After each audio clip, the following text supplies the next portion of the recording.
Hello, everyone, and welcome to episode 100 of the Xbox Hall of Gamers podcast. This week, I'm joined by a bunch of fucking wankers. Let's start with Keo. Keo, how you doing, mate? Yeah, myself included. Welcome, that's everybody. Episode 100. if yourself's not included, you're not wanking. I'm telling you right now. I'm not doing it live. That's for another show. So. Yeah, exactly. This That's Patreon content, okay? Exactly, yeah. We're also joined by Cameron. Hello, everyone. How are we doing? Yeah, right, that's enough. Char. Hello. And our good buddy Alex. Hello, everybody. Now, if you are a Patreon, you'll understand how many takes that took to get fucking right.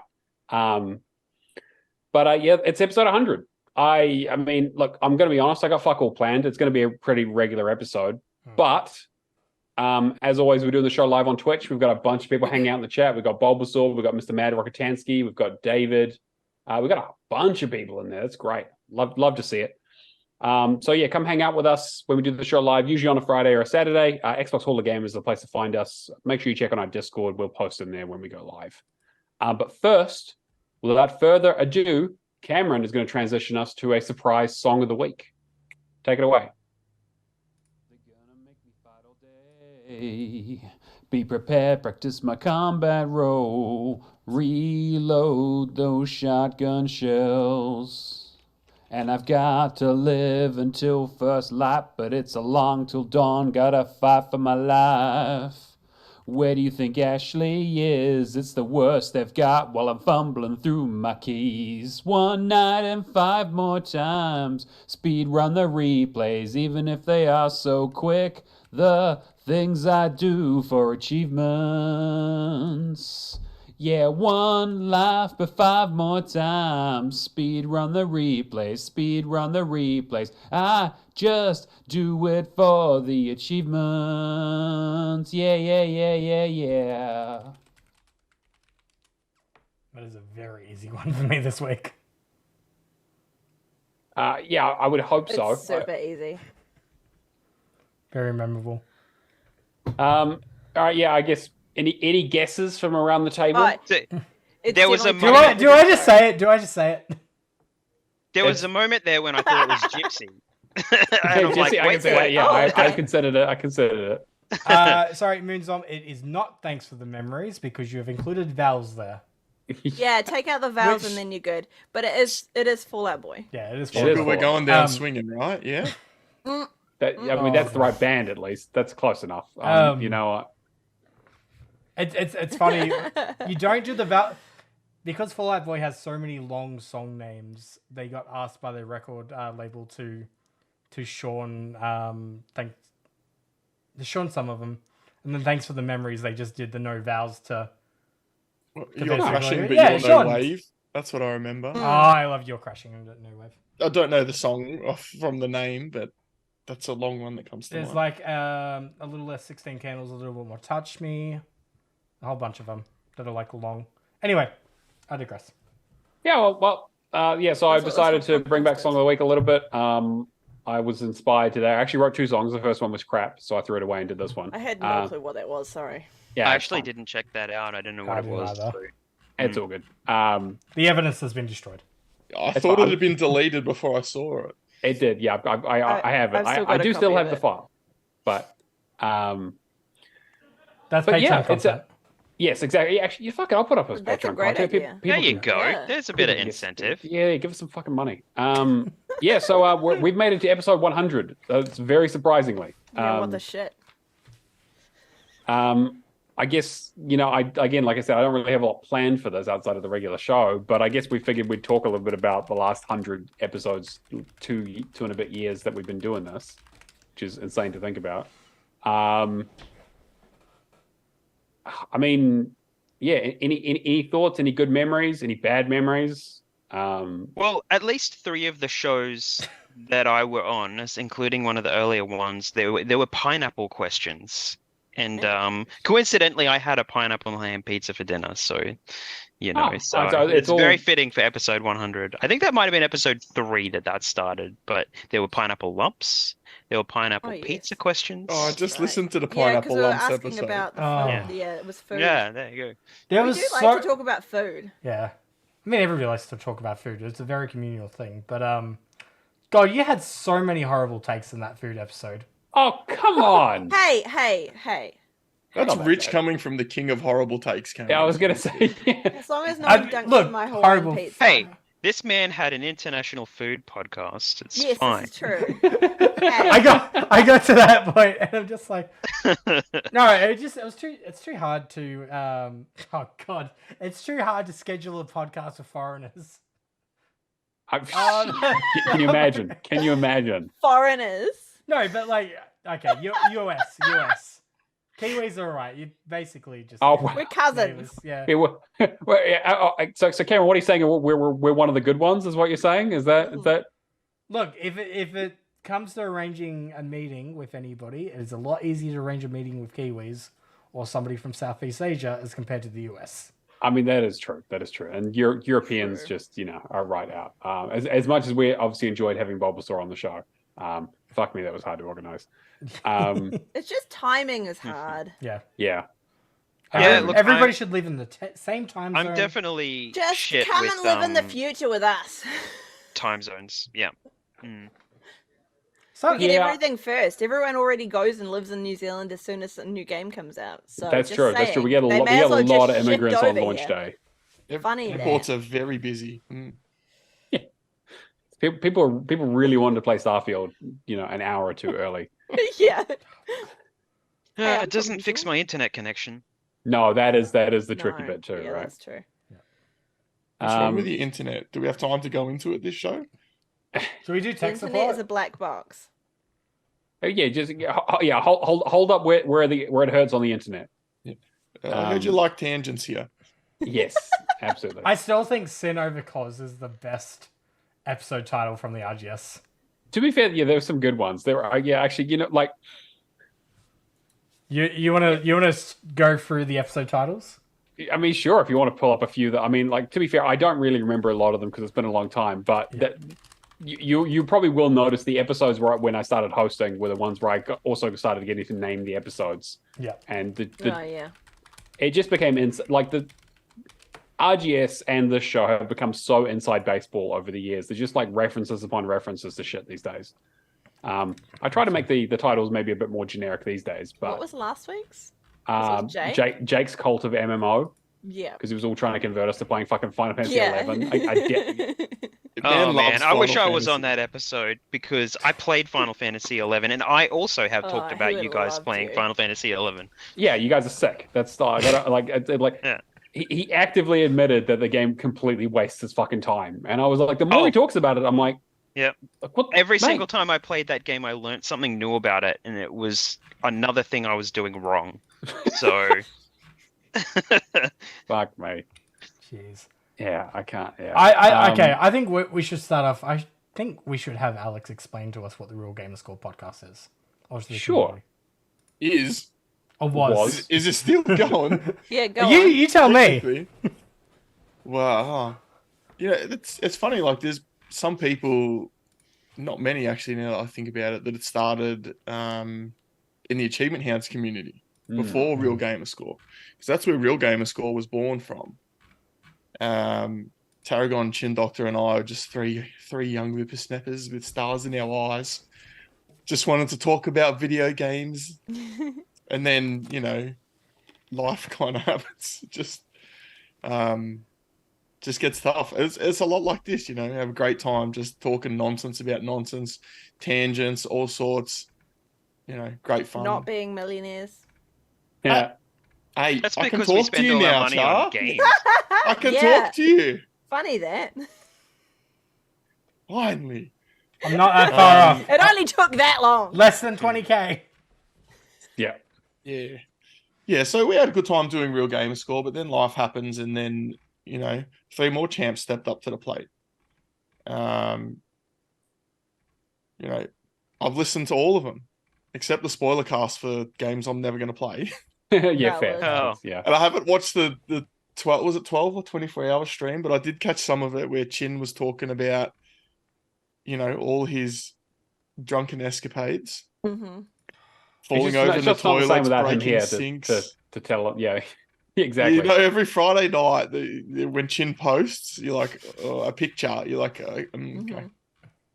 Yeah. So Yep. it's been a lot of fun over the years, and I've had the pleasure of being on occasionally with you guys as well.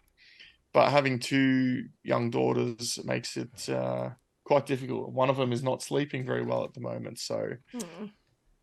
yeah, that is not good. But anyway, it's been fun. It's been a fun journey. I mean, it's 100 episodes, but it's a lot more episodes, really.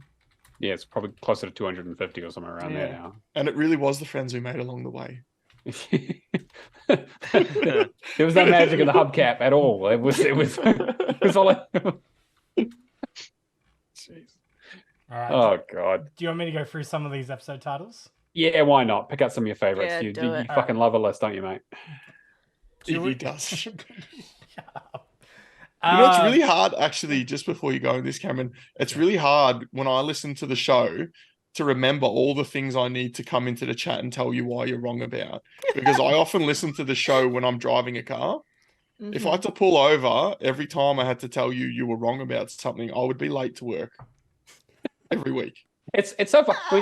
Like joking aside, like that is one of the reasons why I ended up hosting the show. Was basically it's like I was listening to the show and actively responding to the shit takes that you guys had, and we're like, no, come on, guys. That's how I got I've on. never Yeah, had I was any like- shit takes. I don't Because I know was what you're shit talking posting about. in the chat. I was all the like, time. Kirby would come up with some absolute ass taker. I'd be like, what? No, I need to That's respond to true. this. And you He's do it known in the for that. Discord, but it just wouldn't be the same to just actively be yelling across the table at somebody. Mhm.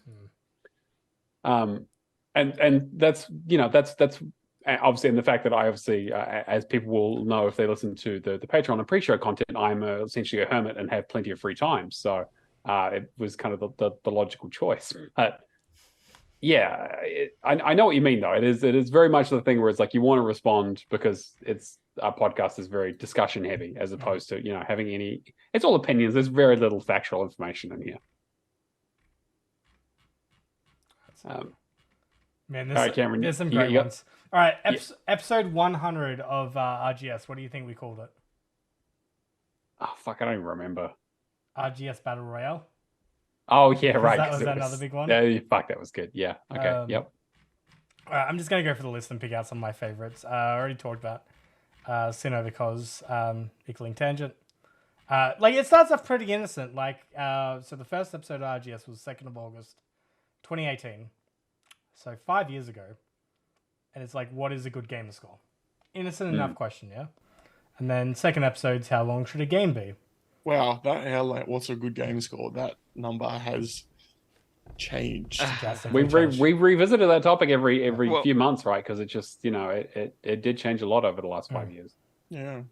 Questionably, it's been tainted quite a lot since Oh, then. yeah, it's fucked. Yeah, it's completely fucked. Yeah. Yeah. Just a bit. Third episode's just featuring Planting 42. Mm-hmm. Fourth episode is a little man inside of every console. And then I hope you're not going to read every No, single I'm not gonna. title. I wanted to give a feeling. It's a for- list podcast, don't Yeah. you remember? Yeah, I wanted to give a feeling for the early days, and then reference Von Coin. That little man. sales. Oh, the little man in the box because the Because Project of, Scorpio had a Halo. Yeah. Yeah, the little Master Halo thing Chief on it. the motherboard. Fuck me, that's a callback. Yeah, okay. Yeah, right. My logo that I use for everything, I actually pulled from the color scheme of that motherboard, like the greens. Oh, and right, yeah. So it's kind of like layers on layers of kind of like Xbox related, gaming related things. So it's like a little controller and screen with the green. Editing, Chin Doctor difficulty. Mm-hmm. So Yeah. many self-reflected ones. Outro. Yeah, do you remember when we used to actually edit the podcast and actually clean it up when we didn't do video? So the audio had to be good. But now it's because I do video, I'm like, what's the point? Yeah, what you take? Yeah. I was like, yeah, I can edit out all the sneezes, I guess. But it's Yeah, because Okay, so for how long was it that I was actually in the background and no one knew that I was quality checking the audio, timing, counting all the times that anyone sneezed or coughed or made a noise, and sending this list of like times for Matt to cut out. Yeah, and it was no very, one very knew I helpful. was doing this. I did it for like a good 6 months before Yeah. people realized I was actually helping in this And then we way. just put you on the show. Yeah, yeah. And then you didn't have time for that shit. Yeah, exactly. Was what we That's why started it doing doesn't video. happen anymore, because we don't have someone with OCD in the Exactly. background 'Cause quality I'm checking actually, every 2 like, seconds. I'm doing uni now. Like a nerd. Yeah, imagine having things to do. I know. Outro life? available in a day one patch. Okay, yeah, I remember that. Yeah. Fake milestones, Rocket League Anonymous. You guys all Mm. have phones, right? Oh, the just- Diablo Immortals thing. Diablo Yeah. Immortals. Mhm. God, it's such a whoop whoop. It's the sound of the police. Oh, Battlefield Hardline? Yeah, Yeah, I that's believe so. right. Fuck, I'd forgotten about that. Was that when we talked about me having 4 Xboxes going to play Yeah, that's right. You Battlefield were like Hardline? basically setting up your own fucking server farm. It was warm in that room. I still remember. A few episodes. Almost as warm as playing Guitar Hero for 8 hours straight on the 360. Yeah, that was. Right. a Was it warm Guitar? room. No, it was Rock Band 2, wasn't it? No, I used to play Guitar Hero Oh, okay, in my yeah. bedroom on the Xbox 360 for hours and hours. Yep. And yeah, it got hot. This one's an Alex episode, but tonight I'm cleaning off my whiteboard. Yeah. Episode 42, episode planning 42, episode Yeah, 43, episode no planning 42. That's right. We thought that was the funniest fucking thing in the world. Wow. It is though. Episode 46, I'm Poppy. Oh, no, we're not starting that That's- again. Let's that's start when that Chin again. and I talked about Poppy. Yeah. Is she still going? I don't know. Yeah, I don't know. Maybe? Imagine having the internet at your fingertips and being able to find out. Yeah, we could just Google search it, but are we going to? No. Episode 51, season 1's penultimate episode. Yeah, that was Oh, right before I penultimate, started. yeah. Yep. Yeah. Episode 52, it's the end. Episode 53, triple doxing. Oh, Poppy is still going. Oh, Yeah, wow. I'd be surprised. Cool. 7 days ago, she posted something a minute long. She does like music videos. Mm. She's like a musician now. Alright. How's for her. Zupa is your duper? Chin goes full wombat. RGS the More Than Alex edition? I More must than not have been there. That Yeah, I day. think that was you took an episode off. Alex's dirty laundry loads. Wow, that sounds. I don't remember what that episode was about. I Was that a wonder. Patreon special? Oh, there was one that I saw before that was your Gears of War one. Oh, X gonna card. X gonna give it to you. Another reason you should stay indoors. Oh yeah. Yeah. Oh boy. Milk tanking the show. That was That was a really that's a great pun. It's a great fucking pun. I don't give a shit. 90 minutes in. I cried a little. Yeah, Remastered. that was. Yep. Shape Up and Ship Out. Mm-hmm. Yeah, there's some really good ones in here. It's been like 72 episodes again. Sorry, it's been like 72 episodes ago. Now with twice as much Brad. Kirby remembered the word challenge this week. How to explain a joke. That's a classic. Yeah. Cameron turned off the dishwasher. Oh yeah. 'cause that- Oh my god. Dishwasher. And then you was- forgot. Literally the very next episode. Oh, and I my had to, I remember this. I remember this. every fucking beat. I Yeah. had to write down every fucking beat. Do you still I live was at that so house? mad. No, I moved like 2-3 years ago now. Take the dishwasher. All with right, you. can I get a raise of hands in the chat of like how many people are appreciative to the fact that I've got a noise gate on my mic now? Because I'm pretty sure it's like 100%. I'll give you two. Yeah, I hands. think that's I'll gonna fucking be do a it. whole Keyboard- Mexican wave. I don't give a keyboard fuck. noises. It's Is that what you Yeah. hear? Everyone knew when you were typing. Yeah. Is that one stops when This the one that one's stops good. your Dorito crunching? Yeah. Or Yeah. Or do you have another one for your Xbox headset? I remember when they announced that super good noise cancelling for Xbox, I'm like, oh, thank God I can meet a party with Cameron again. I think you'd already stopped eating chips by then. Episode 133. Everyone's a critic. Yep. I'm pretty sure we did a clip of that and like used that at the start of the episode. You remember when I used to do clip of the week when we used to be funny? That was like, and we'd take a clip from the episode and put it at the start of the of the episode. Yeah, before the music. Yeah. I also hot tip helped pick those. 101 tips on how to game whilst parenting. With me, Alex, and Stephen. What's the deal with Undertale? It's unofficial. Tom Cruise is in Starfield. That really panned out. Yeah, that's right. There's some great ones. Like even just like going through RGS. Like I remember having my old cat Duncan. No, was it Duncan? Dante. Sorry. Yeah, no. Duncan was my one from Swanhill. Sorry, How many cats have you had, mate? 2, 3. I don't know. The Christmas. The Christmas the Christmas tree with the cat, yeah. That classic sound clip. Yeah, what was that? Like our swear. Oh yeah, the bell. Yeah, I remember that. And then it's Poppy, and then I can't remember what it was after that, but there's a lot of real weird ones. Poppy. Yeah. Editing over the swears or something, wasn't it? That's right, yeah, that's right. Anytime, yeah, because we were trying to avoid the explicit tag, in which case they can get fucked. Poppy. I can't be bothered with that. That's right. That quickly got stopped. Yeah, I put the kibosh on that. I'm just looking at I'm looking back a little bit now and kind of the stuff that we've done more recently in titles. I've got there's some ones I'm here I'm pretty happy with. It's yes, 100. Yeah, episode 3, 100. A million plus 10 reasons why. For when Games of Danes fucked up his million Gamerscore milestone. I met him for the first time at PAX this year. Oh, that's right. Yeah, I met him in person. Yeah. Halo Puppet Pals. Oh, I should have got that was good on for episode 100. Oh well. Oh, what a shame. Yeah. You were trying to push that puppet thing for a while, actually. Yeah, that was real. That was. Yeah, and as an audio listener. Appearance. Yeah, exactly. It was very much like a ventriloquist, just being like, "Oh, I'm on video now," so I thought it was RGS times that we talked about the progress. The Big Breakfast. But there was. And we've talked about that multiple times. Yeah. That's the gift that just keeps on giving. Anytime Pax comes up, 2 things in this community: is the fucking resupply card and the fucking French breakfast place in Australian Melbourne. Yeah. I had a big breakfast today. Thank you for asking. I'm glad. Got taken out for breakfast. I didn't even have to look because I'm like, is there a big breakfast? They're like, yeah. And I'm like, all right, I'll have that. Poached eggs. Thank you. You looked at the English menu? Yeah, I know. Fancy having an English menu in a predominantly English-speaking country. That's revolutionary. Well, I did name one episode Omelette du Fromage, and I think that was... Is that, do you want some yogurt? No, it's cheese omelette.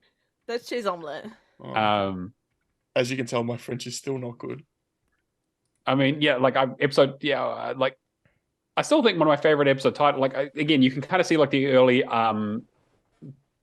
this is so masturbatory, it's ridiculous. In the early, Call of Games episodes, where it's I'm just trying to come up with as many good puns as possible. And I've really gotten tired of them towards the end because I'm like, when you have a repeat guest, it's like, well, I've already used the good pun that I thought of for their name. What the fuck do I do when they come back? So I had A Million in the Red when we had Red on. Yeah. And then I did Firehawk with me, which again, no one got because no one's fucking watched Twin Peaks apparently. Oh, I love that reference actually. I did. Okay, good. It's such a good fucking reference. I do not know it. Okay, so Firewalk with me was the subtitle for the movie. The prequel movie for Twin Peaks, and Twin Peaks is amazing. Mad Mike and the Game Mechanics, which again is probably maybe too niche of a reference. Mike and the Mechanics. Mike and the Mechanics. Yeah, so I did Mad Mike and the Game Mechanics. My that song in the living years. Every time I hear it, I think about my mum. So yeah, I know Mike and the Mechanics. Yeah, me big fan. I like how 52 episodes ago we were talking about Game Pass family planning. There's still been no It's still, update. well, they tried it, right? And then they just basically bend it, or they, Yeah, I don't know. potentially. I like we had whale, whale, whale, Welsh. Nice. and then the following episode was whale watching. Yeah, it was good. It was good. And you had the worst song of the week of all time, Cameron. What, Baby Shark? Rather like a... That wasn't Wales. I'll go there again. Yeah, that was Awful. rough. Anyway. Yeah. I'm sad that I have to explain that and you didn't all go, yeah, that rather like us. Yeah, Oh, no, I knew. I knew. Like, Mm. Anyway. He's trying to distance himself from himself on now. Gamescom, best and worst. Best and worst with the like sausage. Sausage, That, yeah. yeah. Oh, there's some good ones. Good sausage Yeah. jokes are always appreciated. Prince of Persia was one that I was pretty proud of. Oh yeah, Neomaster's 2 million stream. Not quite that catchy, but you know. Baby of a stream. Yeah, CJ Jazzy Clef Yeah. is also DJ Jazzy Jeff. Yeah. Man, I haven't Yeah, seen CJ in so long. when CJ just suddenly pulled out a fucking saxophone out of Oh. nowhere. It was so good. That was amazing, actually. That is honestly probably one of the best podcast moments. Yeah, it was incredible. Like, how often can you say you've got the competitors' consoles #1 trophy hunter doing a saxophone solo on your podcast? Yeah, on that an was Xbox epic. podcast. On an Xbox podcast, yeah. Mm. Brad to the Bone, also one that I'm quite proud of. George Thorogood. Going back to yeah. going back to references I love, just the clap with Brad. Oh, the clap. The fact that the man did not understand how a clap worked. Yeah, exactly. So many podcasts were lost. Yeah. Due to Brad. Brad, did you clap? No. No. Was I supposed to? Yes. Yes. Oh. Okay, clap this time. Did you clap? Oh, you won't listen to this. No, please fuck no. No. I like that you know that I'm not up to date, and you're always like, "Yeah, Alex is gonna come fucking chat shit on me on the podcast channel in 3 weeks when he listens to this." Suddenly, It's like, yeah, I you're get right, fucking added. Cameron. It's You're like right. a month or 2 months later, I get a message out of the blue. I'm like, Yeah. what the hell are you talking about? Anyway, any other Yeah, this was. favorite moments?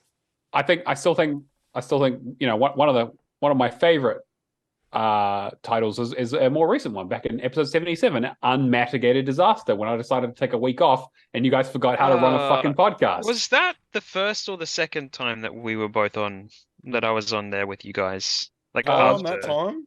Because Yeah. I had to drag Cameron through an episode, I remember. Oh, yeah. Cameron's like, I I'll do nearly it. I'm took like, "Oh." over. That's like right. every single time that he dragged on. It's been Oh, a that rough one. year. So, FTC won't let me be also. like, pretty is happy it with that one. okay for me to take over on the first podcast that I'm actually an host? I Yeah, do it. guess. Just fucking. There could be only one. Yeah. But yes. Anyway, we spent about an hour chatting shit. So yeah, a lot of good memories. Reminiscing. Charity. Reminiscing. It's the same thing. Our crazy 12-hour charity stream. Yeah, that's Jesus. That we got 3 songs of the week in that fucking stream. Can you? That can was you? pretty impressive. Hey, I- some of those yeah. were good. Yeah, I mean, yeah. You Have did you free finished the solo games you agreed to start on that stream yet? I still have not finished Forza Horizon 5. You I still haven't finished Forza. I still have the Working on Illuminated it. to do. I just cannot do it. I've done everything else. I mean, I wasn't aware of that. in Yeah. his defense, we've really enjoyed his pain and suffering. The last, I how many literally episodes? set up my Twitch account so people can watch me suffer through that next time I get back to it. So Uh, enjoy At least that. you'll guys. be able to finish that. Cameron's never going to You find know what, that last it- barn or whatever it is he's looking for in Mm. Forza Horizon 2 Xbox 360. There is a Game on Cancer campaign this month that we could set that up and make you just suffer. God, that does sound Good. absolutely awful. Forza Motorsport. That won't be Do a game stream where you over. don't stop until you unlock that achievement. Oh, I mean, we could say. I mean, all right, you just like slowly see me lose my mind. I might even take some days off work. But that Game on Cancer stream was so good. Like the quiz. The quiz was great. And quiz I is- still find it hilarious that you guys thought it was too hard.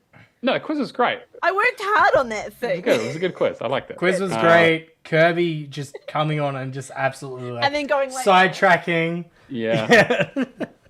got some good screenshots out of that. we Oh, and the food combos! Yeah, The food yeah. combos. Talk about bad food takes. Yeah, That was so bad. Yep. The mustard. Oh. yeah. Allison absolutely sabotaging you. Yeah. Yes. Yeah. Yeah. That's so good. So funny. She did not understand the brief. Yeah. No, did not understand. I ended up with a lot of pineapple rings. All right, and then of course we have there's some of the side stuff that we did, the lights, camera, and action. Again, if you're a Patreon, I recommend going to check those out. It's fucking great commentaries on video game movies. We'll probably get back to doing those every now and then. Yeah. We can make another once- one free. Yeah.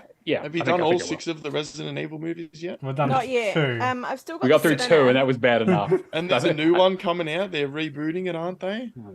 Yeah, I mean, they it are. can't be- Yeah, can't be any I'm more than worse. happy to get in on some of them too. So if Yeah. anyone Yeah. needs motivation, so I think You're a sicko though. Again. You actually enjoy the Resident Evil. Resident movies. Evil 2 was Oh, so yeah. bad that it basically killed that podcast. yeah, that was Resident Evil 1 is the only one that has like salt in my books. I think. So There's animated Resident Evil movies as well. I think I've Oh, got 2 of no, them. I'm drawing. I got to draw the line somewhere, but Actually, okay. some of them. yeah, Actually, they, are they they, animated? they No, do they're tie into not. the lore of There's the one- actual. Yeah. The lead guy from Epic Mealtime, Harley Mortensen or Mortensen, Oh, really? or whatever his name is. He's in one of those Resident Oh, shit. Evil. He was There's in a like a live Dead action Rising one. movie. He as was well. in, It's like the forklift Oh, guy. maybe no, it's Dead Rising. Yeah, He Dead was, Rising. he was like the forklift dude. I remember that. Yeah. Okay, Um, guys. I have the spinner. Do we want to spin the wheel? Yeah, fuck No, it. Let's- no, Actually, Stop we need to it. add more Let's to do it. I it. We don't need know. to add I more don't know things what's to going it. on. Scott Pilgrim. Yeah, spin the wheel. Let's go. Let's Scott Pilgrim this month. I'm putting my foot down. We can watch Scott Pilgrim. I Yeah, want we to need get- to watch. We have done the movie, so that actually works for the true. next one up. I'm absolutely putting my foot down on that. 100%. I'm not taking talking- any risk with Resident Evil. Talking of spinning the It wheel, wasn't. if I can go on the first tangent for this Yeah. 5-minute segment. At my cricket club, if you are the biggest wanker for the week and accrue the most fines, you get to spin the wheel. And one of them is you need to go to KFC, which is right near our club, in your full cricket gear, your helmet, your bat, your thigh pads, everything, and go buy something and be videoed while you buy something. And it happened to this guy a couple of weeks ago. Every time I watch him, he's there with his helmet on, going up to the counter, getting a twister or something. It's so funny. Oh, man, someone They really they wants KFC. sponsored the 2020. It's fine. Just Yeah, reverse I guess so. marketing. Yeah. Actually, though, you'll probably see it by the social media manager. Be like, and I'll take that. Oh, and the time you tried to get sponsored by KFC? Maximum, No, Oh, that's yeah, not. yeah. ones, Oh, and they yes. just said, No. Nah. "Oh, bro." No, we're good, mate. No association. Yeah, I was going to say. Sorry, you mean the time we tried to get sponsored by a brand of Yes, ice that cream we sandwich don't that we talk will about. not name because they didn't give do us not any. discuss. Didn't give us Maxi any ice money cream. or any even free ice cream or even just They like did talk it to PAX, us. unrelated Yeah, that's to true. the That's show. true. They weren't at PAX this year, No, they I get. were not. Yeah, I guess and that's Wait, why. I didn't go like this year. They Yeah, weren't there last year, were they? I don't. Year before? Year before. Yeah. Yeah, it was like 2021 was the year that Oh, we're talking It about. was Actually- no, it was before, but it was like before the fucking COVID. It was before Before COVID. It was COVID. 20. Was it? Because Yeah, Matt Yeah. just went. Because there's only been 2 since Yeah, it's true because COVID they now. cancelled all the other PAXs. Yeah, Yeah. you're right. So, and that's the reason why I hadn't been until last year's one. Yeah, last year's one was the one where I lost my voice. It was Yeah. That's karaoke. right. Yeah, because working. Engagement. Oh man, karaoke was great. Oh man, life lesson learned there. Never do karaoke while also doing a like an event like PAX over 3 days. Yeah, definitely not. No, absolutely not. All right. Well, now that we're an hour in, let's get into our community question that we got from my good friend Isaac, who says, "Hey guys, are there any games that don't hold up anymore? What about styles of games that you don't really see much anymore, but you would like to see in return?" Thanks for taking my question. Thank you for asking, Isaac. I mean, we're all game connoisseurs. We played a lot of different stuff. Is there any kind of like genres or even series that have kind of gone missing that you kind of miss, or ones that are still around but kind of don't really work anymore. I wouldn't say genre, but I feel like Gears now is just not the kind of experience it was with 1 to 3. Yes. Especially Yeah, with there this is a one. game that I don't know. I like it, but I would be in minority. But the Duke Nukem games, maybe not Yeah. acceptable as much Yeah, these days. Definitely. True. I think about that every now and then. Yeah. I love Duke Nukem 3D. Ah, so good. Yeah. And I even played some of the side-scrolling ones before that. I played every side game and version, even the Mhm. 3D. Is it like the Game Boy Advance one, which What had was a it? level that was Yeah. based in Sydney, I think. Oh, Yeah, it's real weird. It So used to be Apogee, didn't it? Am I remembering that correctly? yeah, for the side The scrollers. side scrollers, not the Yeah. 3D ones. Yeah. But yeah, I mean, I liked it for what it was. I mean, I can see the edges around it that are not so acceptable anymore. But sure. I'm also It was happy to- of its time. yeah, I mean, I'm happy to sit there and playing that game isn't going to make me want to do the things that happen in the game the same way that playing Call of Duty doesn't make me into a mass murderer. Sure. You appreciate it for what it is, knowing that that's not the way you behave in real life. I mean, that's what video games are for, right? Kind of miss the time of like when we had the not movie tie-in games, but I'm thinking like specifically Futurama and the Simpsons game back on like Yeah, like PS2. licensed stuff. Yeah, like that kind of licensed IP. Like I feel like the There's closest. a lot more misses than hits, though. Yeah, this Sure. is Yeah, true. definitely.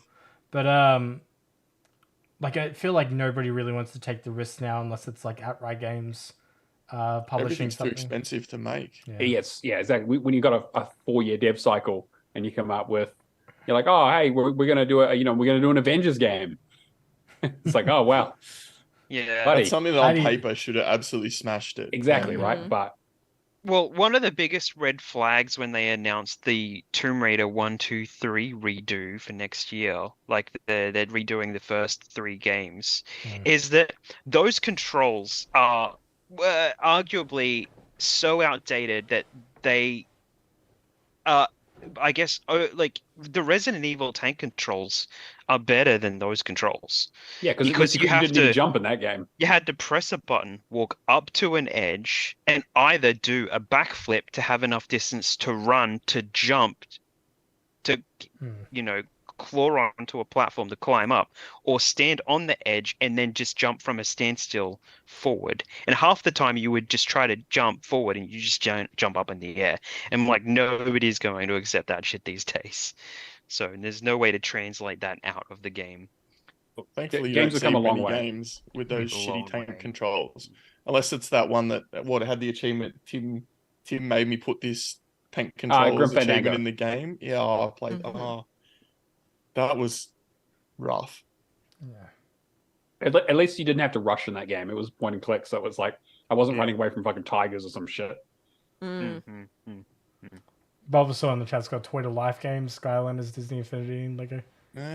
Oh man, they have their place still. They just I think as games they were fine, right? Because they were Yeah. relatively standard, kind of like Diablo clone, light sort of ARPG sort of thing going on. They just had this sort of really bad monetization. I guess you could extend that out to like any game that kind of requires any third party peripheral, like whether it be Guitar Hero or Mhm. Oh, DJ. what? Because Xbox don't take third-party accessories anymore? We'll get to that. We'll get to that. Or Yeah. Uno, where you could just get your bits out and I The thought that was a first- requirement. the That's like, first- there was one of the achievements one someone told me. First Xbox mag I ever. I got it straight now away. we know how picked you up got had hooked that. on achievements. Oh, mate, yeah, Yeah. exactly. But yeah, like to me, those kind of games, it's like, I'd love to see Guitar Hero and that make a comeback, but until somebody's willing to do the controllers again. Not Guitar Hero Live. No, I Guitar Hero, want Guitar Hero. Rock Band survived for so long just giving DLC. Yeah, although Harmonix is not in a great spot right now. Yeah, true. Well, they pumped out so many games. So many games. They saturate them. Like, people are getting bored of Call of Duty and Assassin's Creed. It's like you have a new one every year. And Harmonix was like, well, what about if we put out 3 a year, Yeah. or something like that. And you're like, no, Well, the you time only to miss it. like it can be done sustainably though. Like you think not lips, Just Sing Dance? now. No, Just Sing and Just Dance. Just Sing has the microphone packets, and they're still released. They're just doing one release every year, and then doing some DLC. Like not content, but like DLC packs every once in a while, and that seems sustainable. Not to jump ahead to another news story, but I think we're also seeing businesses kind of use their games as like platforms now, rather than we're seeing a move to that where it's like they don't have to put out a new game every year; they can put out a new content release, and that's you see like new battle passes or new update, new DLC. I mean, Destiny's been doing it for years. Everything being games as a service kind of makes that more appealing. You have shorter dev cycles, an established fan base, bigger audience, and yeah, exactly. If you've got peripherals, it's like, well, we don't have to resell them to you, which is definitely good and bad. Yeah, buying into the infrastructure is something that, once you're in, you've got those things, you can make 1 million games with a guitar controller that, you need it for. Then you can just keep selling guitar controllers. Exactly. And then people take it and beat games like Dark Souls with the guitar controllers because they're so good. I always see videos like that. I'm like, wow. And I thought I was okay at games. Maybe I need a DJ Hero playthrough of Dark Souls. Yeah, exactly. What? Hey, I've got my DJ Hero sitting That here. would be pretty good. What game was I playing with a dance mat after the Game and Cancer charity stream? Can't remember. I don't know, because you didn't do the fucking game you were supposed to. You played a different chose game. A different game. I can't remember. Mortal Kombat just wasn't good enough for the stream. I played a racing game on a DDR mat. I just sat on. It was on PlayStation. I just sat on the X button to go and used my hands like each side to turn. It wasn't remarkably successful. Yes. So do we want Connect to come back? Well, I've still got one Connect game to do. Yeah. Look, mobs are a household item, and they make a good co-op buddy for a Connect game. That's true. how I played Harry Potter: Deathly Hallows Part 1, the Connect version of that. I use a freaking mop as my partner because it had thing in there. has a head on it, right? So worked perfectly fine. I just held it out in my hand. So yeah. I was lonely back then. My wife wouldn't play Xbox with me. So Will she now? well, it was even a Harry Potter game. And even that wasn't enough. No, it wasn't. David says, yeah, he misses World War II shooters. I kind of understand that. There was a lot of them for a while, though. It was that, and then Call of Duty 4 came out, and they were like, "Hey, we're doing Modern Warfare. No one's ever done this before." And Battlefield 2 was like, "What? We've been doing this for ages," and they were like, "Shut up." And then everything, and then everything after that was fucking, Dogship Brown, Gunmetal Grey. Well, what about Modern the military alternate shooter. history games on the Xbox 360, Turning Point and Legendary? Yeah. They were actually, they had potential. So they weren't great games, but The idea was there. Yeah. You know what you don't see very often anymore? Games with Kevin Spacey in them. Oh my god. And that would have been clip of the Oh week. shit. I think he actually won his defamation case. He did. In the last couple of months. But Partly still, because it his won't be witnesses in a hurry to recanted get or him. died. So He won't be in a hurry to get him back for Advanced Warfare 2. I wouldn't have thought. Electric Boogaloo, yeah. I would go as far as saying like the Xbox 360 era kind of had a lot more darker games. Like I'm thinking of the Darkness, that kind Dark of Sector, other games with dark in the title. Dark Void. Yeah. Dark Sector. There's more I would say like very mature kind of unexplored IPs. There was definitely a level of creativity on both the PlayStation 2 and then to the 360 as kind of a move to HD, where things got a bit more expensive to make, but still had a similar kind of the AA space still existed. Yeah. You got games like Singularity, for example, like Raven doing things like that. And we got games like 50 Cent Blood on the We set. did. Fuck yeah, we did. Bring that up every Oh my chance. God. You love that game. It might also be the fact though that we've moved from physical to digital, and then I guess you don't have as much mental awareness of like I'll typically walk into a game store and I'll, it's essentially free advertising if you've got a physical release these days. Sure. I mean, back in to the tiny 360. section that they give you. Yeah, well, that's true as well. But like I've still got a whole bunch of my 360 titles, and it's like I'm thinking like wet stuff like that off the top of my head. It's like when have we had something similar that hasn't, like it hasn't been able to market itself well. Yeah. The original Alan Wake game on 360 didn't market too well. I'd be very curious to see how well Alan Wake 2 does in terms of sales. Because it's digital Digital only. only, yeah. Yeah. Well, I feel like with the reviews it's getting, it's probably going to do quite well. Yeah. Well, especially after the new patch update. It's like what games. It's not the first game in the last couple of weeks to have a 200 bug fix patch. So I swear that patches made things worse. I mean, that's always the risk. Yeah. They patched a broken achievement like the couple of days after it released. So Yeah, they patched it on the PlayStation like instantly, and then on the how Xbox. do they get it through certification so fast? They must know a guy. Well, to be fair, I mean, Remedy had a pretty good relationship with Xbox, and I think that also, when you have a game that rates like 90 on Metacritic, Xbox is probably going to be like, yeah, we'll sort that shit out. maybe it's in the rewritten contract for Quantum Break. Yeah, Quantum Break 2. They're trying to push You will for fix Quantum your Break 2, right? achievements. Sorry, what? They're trying to push for like Quantum Break 2 to get. Yeah, there was some talk about that, right? I do not want to get into Alan Wake too much this week because there is a lot to unpack there, and we're going to do a dedicated spoiler cast. Yeah. But yeah, there's a lot there. Yeah, we don't really see. Like, I noticed we don't really see a lot of FPS anymore in outside of the because basically what happened was we moved to the Xbox One generation, and then you didn't need a publisher to bring out games, so indies started flooding the market. AA development got too expensive, so you basically ended up with just indies and then AAA. And AAA would do you get the odd, you get like your Battlefield or your Call of Duties, but you didn't see the sort of like indie studios don't tend to make first-person shooters for the most part because they're quite intensive, as opposed to doing something that's more like a third person or side scroller. Yeah. What about the quality game, The Last Dead End? Oh, You've played that, Matt? Yeah, I did play that. I haven't Yeah. played that. Oh boy, I rated I it forgot 1 about that. out of 5. Yeah, that's Yep.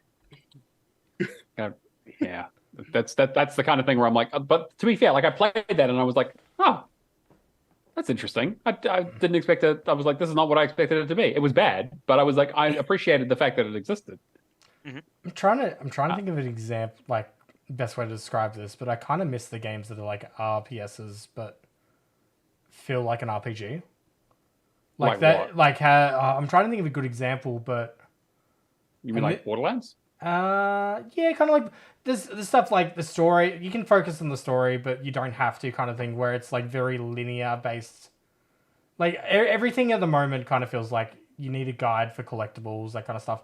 I just want to go in, have some upgrade systems, get to the end of the game, and then do very minimal cleanup. Well, have I got a game for you that I've been playing this week? But yeah, Okay. I know what you mean though. Games have only gotten bigger and bigger and bigger as time's gone on, and we're starting to see a little bit of pushback on that. I think from like Mirage coming out as kind of a thing, being like about people like Valhalla. Simplifying. Yeah, like the looter shootering is a huge problem. Like remember what happened with Breakpoint, Ghost Recon Breakpoint, where they had issues with the guns where you had to like level up like every gun or something like that, and they had to loosen up the system, and then actually made it so that you could play like properly. So they just changed, uphold the game completely. So just changed it. So Actually, you know what I want? I want more games like Omen Sight. Like Omen Sight was like such a underrated gem for me that I'm like, I just want more of that. Yeah, I mean, there are plenty of isometric brawlers out there, right? But Omen Sight definitely is something special in terms of like its narrative and some of its mechanics. I mean, if you break it down, basically it's a mix of a choose your own adventure book mixed with like a pretty relatively standard brawler. I mean, it is a bit more than that. but in the same way that Stories was kind of the original version of that. Omen's Sight, highly recommend. For a while, But I know what you mean. for a while, you didn't see many Dead Island games. True. Well, I was good really reason. sad about that. They made one more, yeah. No, well, They went in. Yeah. You know what? Though, like Dead Island 2, I know me and Alex are the only ones here who've played it, but like it's one of those games that goes in, knows what it wants to be, and like does it fairly well. Pretty sure the clip that I took of you just randomly coming out of the side of my screen, drop kicking a zombie into the electrical water, is by far and away my most viewed clip on True Achievements. Hmm. I think You people literally enjoyed RKO'd that. him out of nowhere. Oh, mate, his missile drop kick. It wasn't a Hurricane Rana off the top rope or anything. Actually, I went to a wrestling show. Just another tangent. Went to a wrestling show and there was an Iron Woman match, 30-minute Iron Woman match. And it was for the belt. And this woman, Delta, F5'd her opponent off the top rope to get the tiebreaker pin in like the last 30 seconds of the match. Wow. But she off the top rope, everyone was just like Losing their "Holy fucking shit." mind. Yeah, Pretty no, dangerous. it was yeah. That same woman recently beat in the most recent wrestling show I went to, she beat a man for the Inter-Commonwealth belt and the women's championship, which he won off her because he was a smart ass to the general manager and he got put in a match where she was supposed to belt him. And he cheated to beat her for the belt. Wow. So then anyway, It's just soap opera with even less clothes. this is a fair assessment. Anyway, that's Melbourne City Wrestling for those of you playing at home. I'm just thinking of like a genre. We don't really see RTS anymore. Hmm. Like it obviously, you know, we had you kind of okay. yes. I want to interject really quickly here and be Go like, for it. what the fuck? We don't have RTS anymore. What do you mean? Age of Empires. That's one game. Civilization. That's not an RTS. Isn't it? Oh, no, it's... No, it's turn-based. Yeah, true. All right, look, I'm going to use Age of Empires for example, but I think how Age of Empires has been treated the last few years from Microsoft has actually been pretty damn good. Oh yeah, for sure. I would agree, but I think that like RTS had like when like RTS's golden era was during the Command and Conquer, Red Alert, and then every other fucking spin-off and every other version of that they did, and then StarCraft, obviously, Warcraft. You know, like the late 80s, early 90s kind of, or mid 90s roughly, kind of thing where like RTS was the genre. Yeah. Would I say that, like, to me, RTS is still a massive genre on Steam. I would think that the forum that you see RTS has changed. That's fair. That's fair. Because like I've worked for an RTS for like most of this year essentially. And I say RTSs all the time, especially especially dealing with like Steam games. Manor Lords is RTS, right? That's gonna hit Game Pass next year. Yeah. And that one's like done really well with like getting wishlist that from the IGN trailer. I mean, I guess, yeah, like, you know, it kind of RTS had a bit of a renaissance when StarCraft 2 came out. Yeah. And obviously that kind of was their opportunity to bring it back, but we kind of like we haven't really seen like a lot of like big budget stuff. Like Age of Empires is pretty much the only series. Like even Command and Conquer is gone. Like EA haven't done anything with that series in a long time. And the last thing they tried to do was some free-to-play bullshit. Yeah. There are two genres that I've just thought of that have kind of like one was born probably from the consoles, but tower defense games. Yeah. They have like no place at all these days, and I got bored of them so quickly. But yeah, I still have to go back and do that South Park one that's on the 360. That I never I've done did. that There's like one. Crystal Defenders and stuff like that, which is Final Fantasy, which we really should do as well. But Endless Runners. Oh, More of a yeah. mobile game. So I tried to finish so many times the Lara Croft one on a Windows phone, and every time I upgraded my phone, I had to start that damn thing again, and I never finished it before the Windows phone shut down. There's It's Xbox achievements. So, but yeah, there was an endless runner at PAX that they picked like 6 premium catch 'em? indies. What was it called? Like it was Crash Course Builder or something along those lines. Oh, that okay. that was really definitely a good thing, one. wasn't it? Has like a very full guys look to it. Yeah, I mean like RTS. Going back to the RTS thing, like Age of Mythology is going to come out, and I'm like really keen for that. Like even games like 2 Point Hospital and 2 Point Campus. Yeah, although as well, like I guess more loosely, yeah. I mean, like strategy. I guess like I think that I would really like to see some sort of resurgence for StarCraft. To be honest, now that Microsoft owns Activision and Blizzard, I would love to see something. I agree. Even if they use like Tantalus or something that they partner with for Age of Empires. Yes. Right.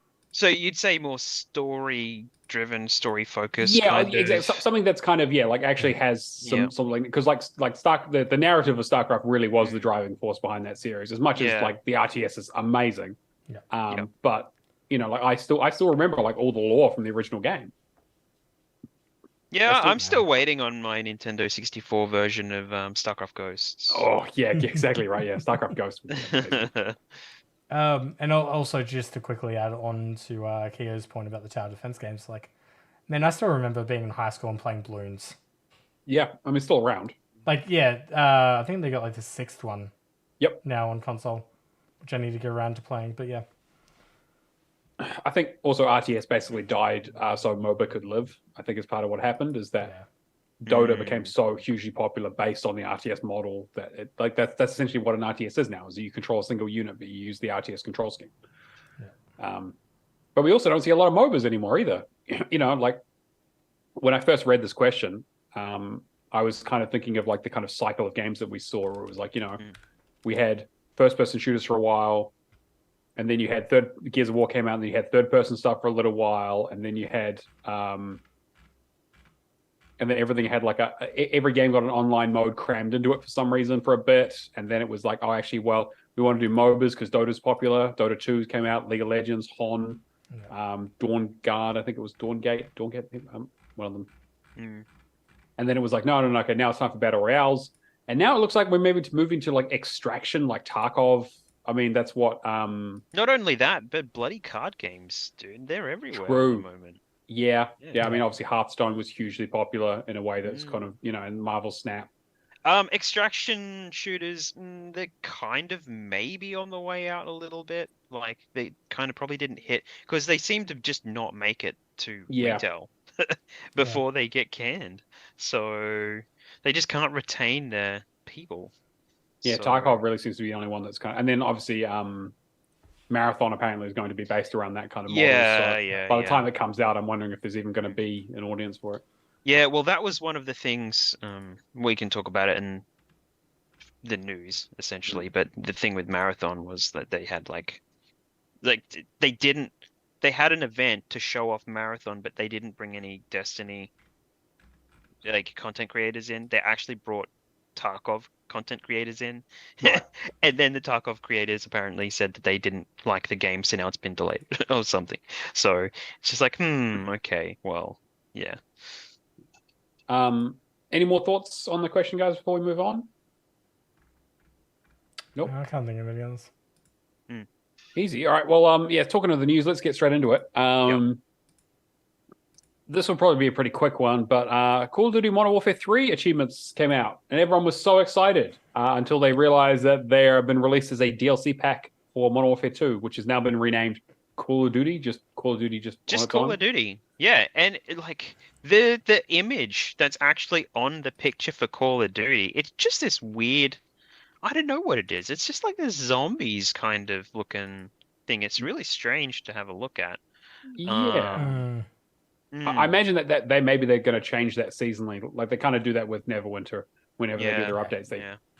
change the icons, so I guess they're probably going to. I think they're going to. It looks like there's kind of a bit of a spawn thing. You know, the spawn. Is it McFarlane that did that? Yeah. Todd, I think. Todd McFarlane. Yeah, it looks like there's kind of a spawn character in the graphic or something like that. So, yeah, so there might be some stuff really going on with that. So. Yeah. So. But yeah. I woke up this morning and that's one of the first things I saw, so I decided to share it with you guys. Call of Duty and Modern Warfare 2 and Modern Warfare 3 are all now part of the same list. Is anybody's so Call of Duty Modern Warfare 2 on TA for me as an add-on? Says 1,000 Gamerscore but 934 TA. That's unusual. Yeah.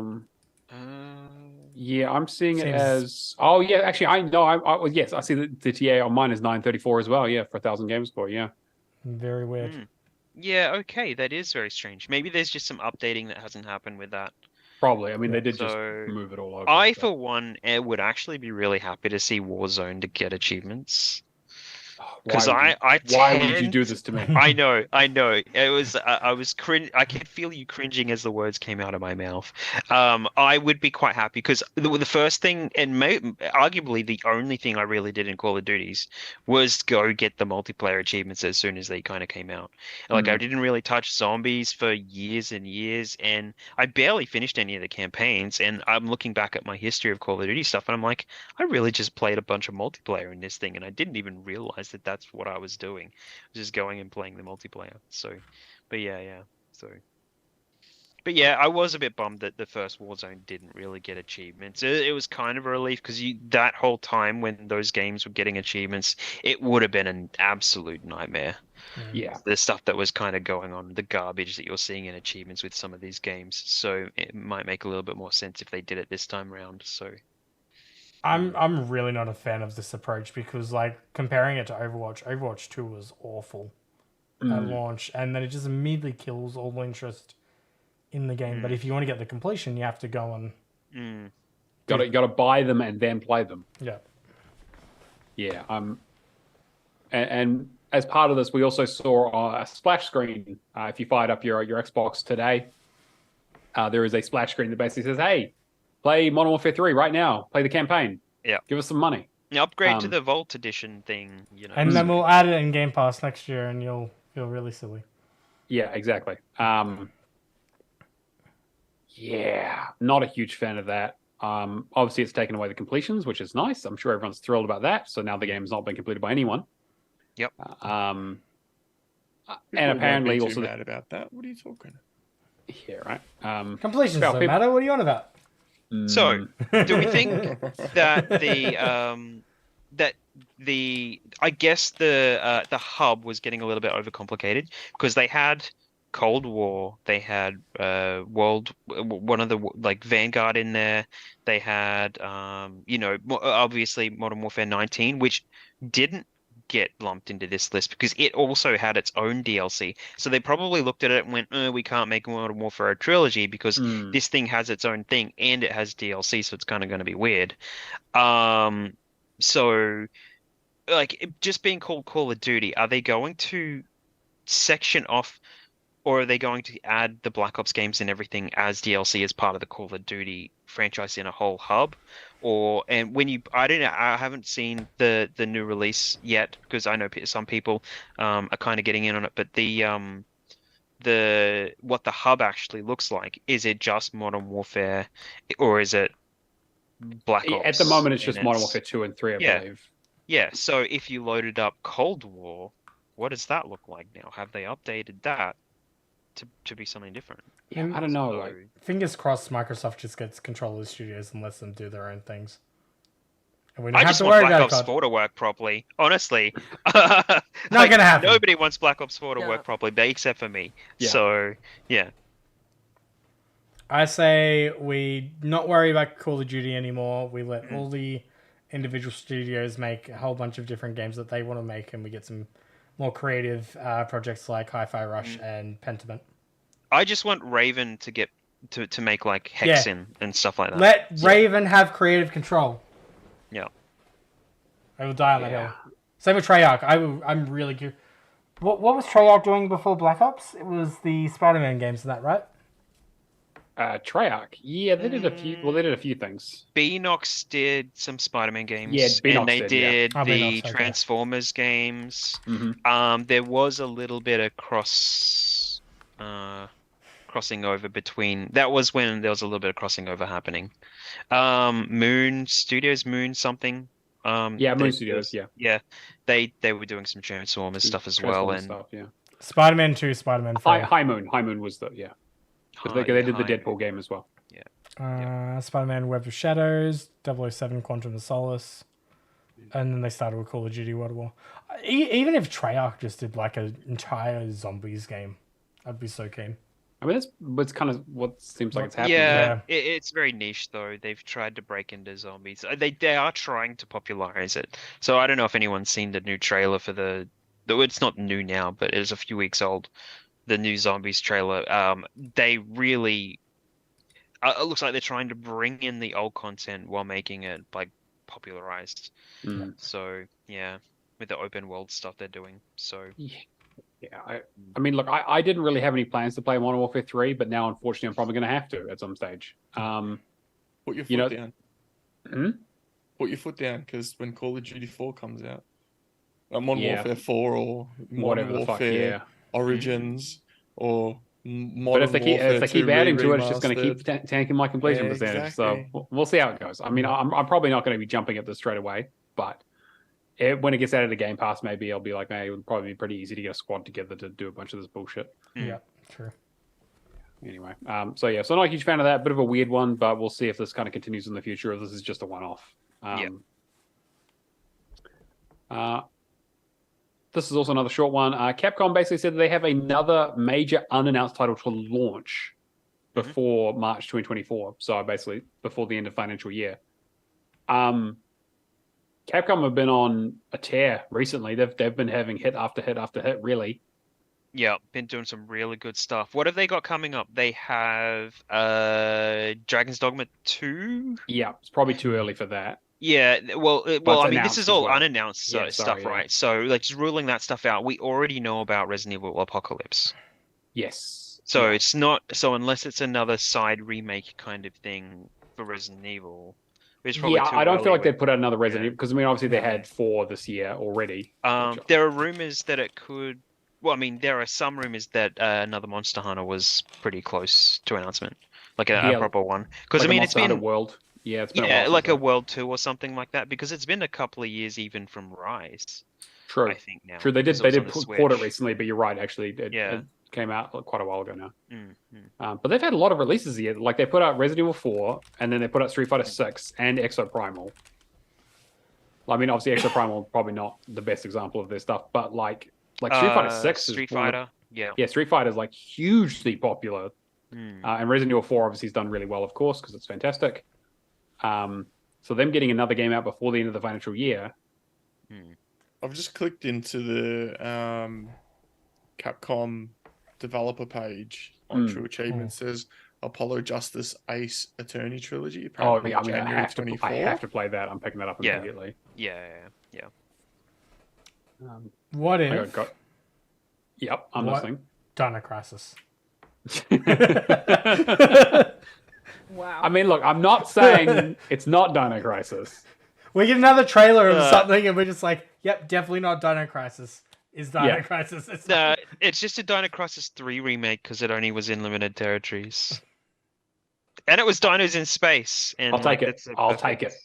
You know what? I would. It's not going to happen, but I'd really want another Dead Rising. After the success of 4. With Hank East. Yeah. 4 was a massive misstep, though. Yeah, true. Like, in all honesty, everything from like 1 to 3 was like 4 with the whole Christmas stream was just a joke. 1 was awful with that bloody Jeep outside the shopping center. But I mean, like, for its time. But that fucking that rap that kicks in when you go out there though is so good. I still listen to it every now and then. What is it? The song that plays when you go out there and they're chasing you down with the convicts with the gun on the Jeep. I was too busy dying to remember what song it was. That's fair. I'll post it in the chat afterwards. That's been so long. I haven't played that since nearly the release of the 360. When was the last time they did a Marvel versus Capcom? Marvel vs. Capcom Infinite was a few years ago. On the one, so not that long ago. It wasn't very good though. Yeah. I'm just trying to think of like what it could like they got Lost Planet. It's just a weird one to think that like, okay, they said they've got a game coming out in March. It's unannounced, which means we haven't had any trailers, no marketing for it. Like, it's weird to think that like, yeah, like are they just are they going to put out a fucking Devil May Cry out of nowhere? It's like it feels like anything that's like a major title should be something that they would have already announced or talked about and hyped up. If it was a new IP, they would have definitely started marketing by now. I could only imagine it's something that's based on a popular franchise that hasn't had a release in quite a while. Like when's the Devil May Cry show coming out? Next year, I think. Like they could be lining stuff up there. Yeah, maybe. Yeah, I don't know. But I feel like Capcom's marketing cycles are a lot. I mean, like Capcom has the most useless showcases that tell us like That's nothing. Oh yeah, exactly. Just to announce shit and then to be like, we'll talk more about it later, and then never hear from it again. To say it's like 4 months away and a major release, and they haven't announced it at one of their shitty showcases. It's kind of weird, yeah. Maybe it's a Mega Man collection or something. Oh, I was gonna say, what if they did something with Mega Man? Yeah. Sure, Mega Man. They bring back Mega Man Legends 3 after canceling it. Didn't they? What was the Mega Man collection they released this year? The only one they released this year didn't come out to Xbox. It came to other platforms. Yeah, or but at least didn't it have like 2 of the games that people were like really excited for? That only came out on Game Boy or something. Yeah, there were basically collections of those that were on Game Boy, I believe, on Nintendo DS, I think. Yeah. But I guess we'll see. I'm eagerly awaiting whatever they announce. Dragon's Dogma 2 is the one that I'm super excited for, though. We've been going for a while now, so we'll just quickly go through this one. Apparently, Microsoft is blocking unauthorized Xbox controllers and accessories. There's a little bit of confusion around exactly what it entails, but it looks like it's targeting things like turbo controllers and Chronoses and things like that. Yeah, well, the Chronos stuff is kind of weird because you have to plug an actual legit controller into the console, and it basically acts like a pass-through, like it's using the actual, so it's just like, how would you know if it was something else, if it's just pretending it's a wide, unless it's controller, like or unauthorized USB like extension cable is not working, then it's like, oh well, what do you do about that? So you didn't drink your verification can, so unfortunately the Xbox police are going to be around your house. Brand new 2-meter RGB USB-C cable is not going to work. Yeah, it's not compatible with Xboxes anymore, unfortunately. So you just got to get your Xbox Lite. No, they can't show it because it's like blurring it out. Oh, there you go. Hey, there you go. There we go. We got there. On brand. Yeah. So my arcade stick isn't working anymore, which is really annoying. Oh yeah, that's. I'm hoping that they kind of maybe even it out a little bit and kind of maybe they've overcorrected, but. Yeah. I mean, quickly just to mention this, like the thing I worry about is accessibility. Yeah. Like maybe that is gonna maybe you don't need to go out and get a accessibility controller, but you're using like you might want to play Street Fighter with a arcade stick kind of thing. Yeah. Is what it is. It's frustrating nonetheless. I'm pretty sure on PC you can play anything with any controller. Yeah. Like you'd make it work. Pretty much. Yeah, pretty much. So mostly targeting consoles, I guess, just to kind of stop that. Yeah. And then this last one is Bungie is the next the latest studio to be hit with late layoffs. As the year just keeps on fucking giving, and by giving I mean taking away. Enemy number one. This brand every time they release something that really takes off, like they end up with some kind of devastating news that just kills the franchise or the brand or their branding. I don't know. So they're the definition of 1 step forward, 5 steps back. Unfortunately, in a lot of cases. Yeah, and like they've blamed, I guess, everyone else except for themselves. Like, oh, it was Microsoft. Oh, it was Activision. And what are they going? They can't really blame Sony for anything because, like, you know, they've only just bought them. The weird It's thing nearly to better me- that Sony would actually take over and take control or something. Like, why? Unless Sony's kind of like just given them a memo of like, you need to cut X. It just seems weird going from the announcement of Sony buying Bungie and saying we're going to spend this much per person retaining talent, and then cut everybody anyway, or not everybody. 8% of the workforce. Yeah, I mean, I can't remember if it was in Datto's video on this or if it was Aztecross. So I apologize to them for that. Not that they'll watch this, but basically, like, there was some stuff in there about them being laid off days before being able to cash out their shares that they were promised. Yeah, that was really shitty. And like, yeah, instead of like following through and like everything, so all those shares are just going to go back to Sony and they can't really claim anything from that. And they weren't allowed to tell people that they were leaving, like their friends that they'd worked with for 15 years. It was one of the guy who created all of the Halo soundtracks and some of the big tracks in Destiny, Michael Salvatore. Yeah.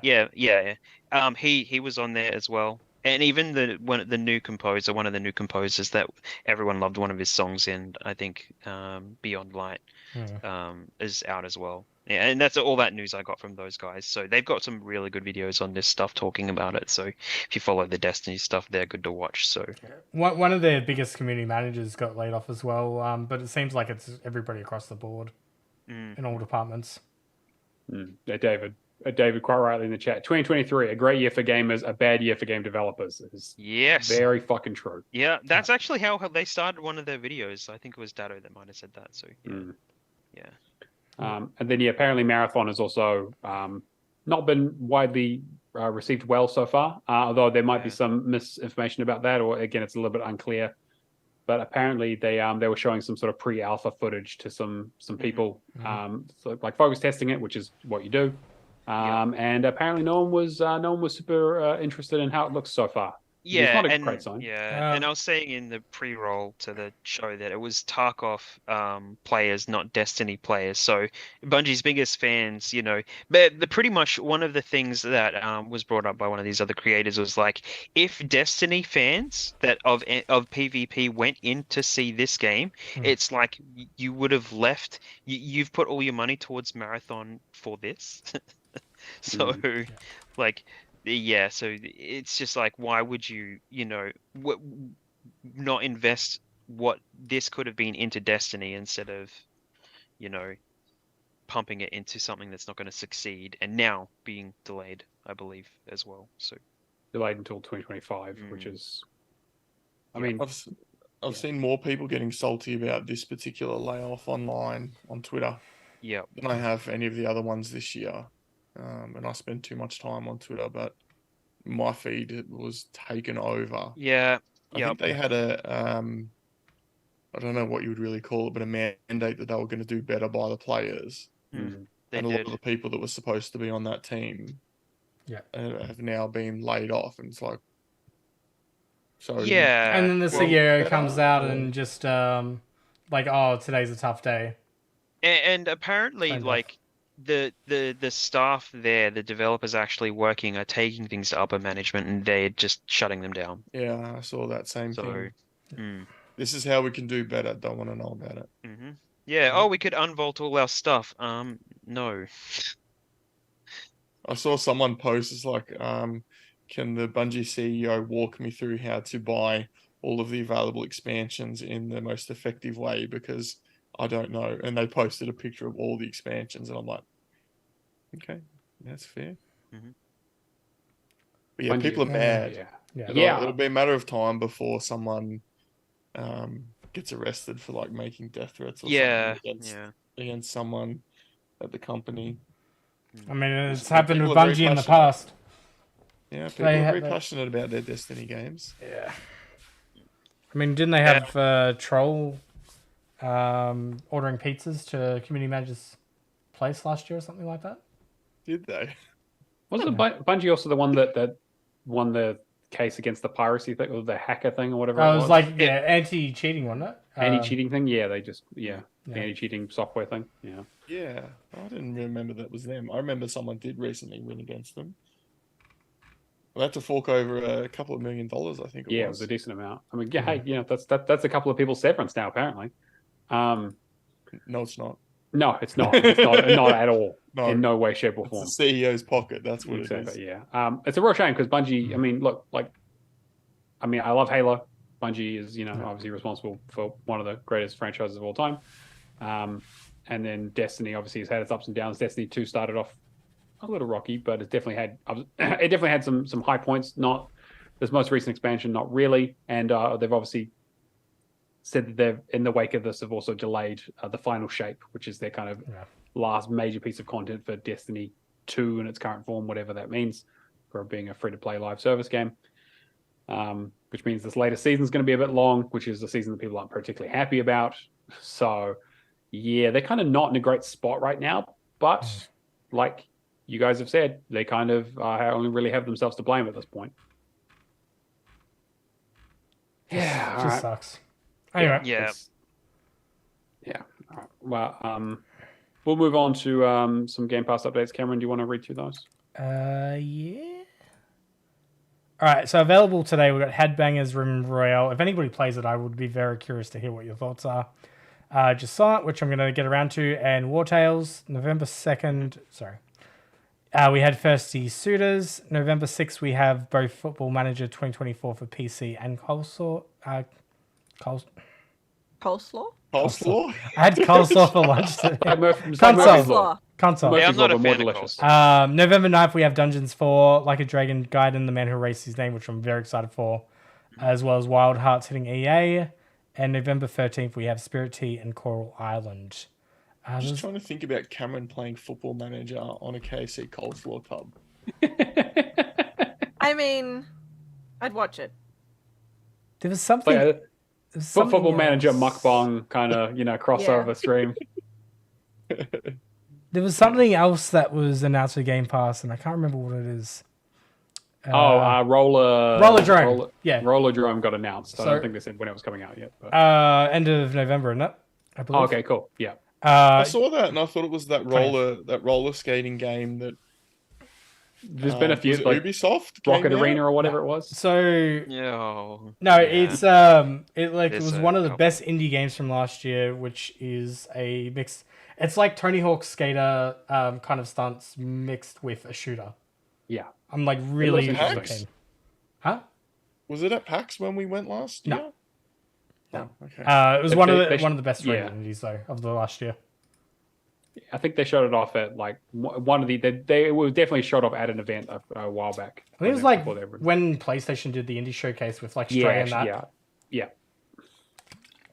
Yeah, very keen for that. Leaving Game Pass, we finally have Coffee Talk leaving. Highly recommend if you haven't had the chance. Yes, definitely. Exapunks, which The I'm first one. first Coffee First Talk, one, yep. yeah. Cool. Exapunks, which I'm currently making my way through. Hack Match is gonna absolutely destroy your hands though. Yeah, good luck.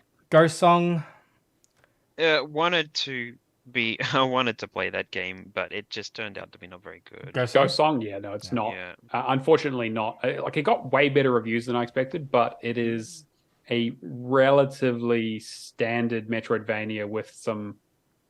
Yeah, I talked about it a few months back when I played it, and I think that it has this sort of regular Metroidvania stuff, but with some.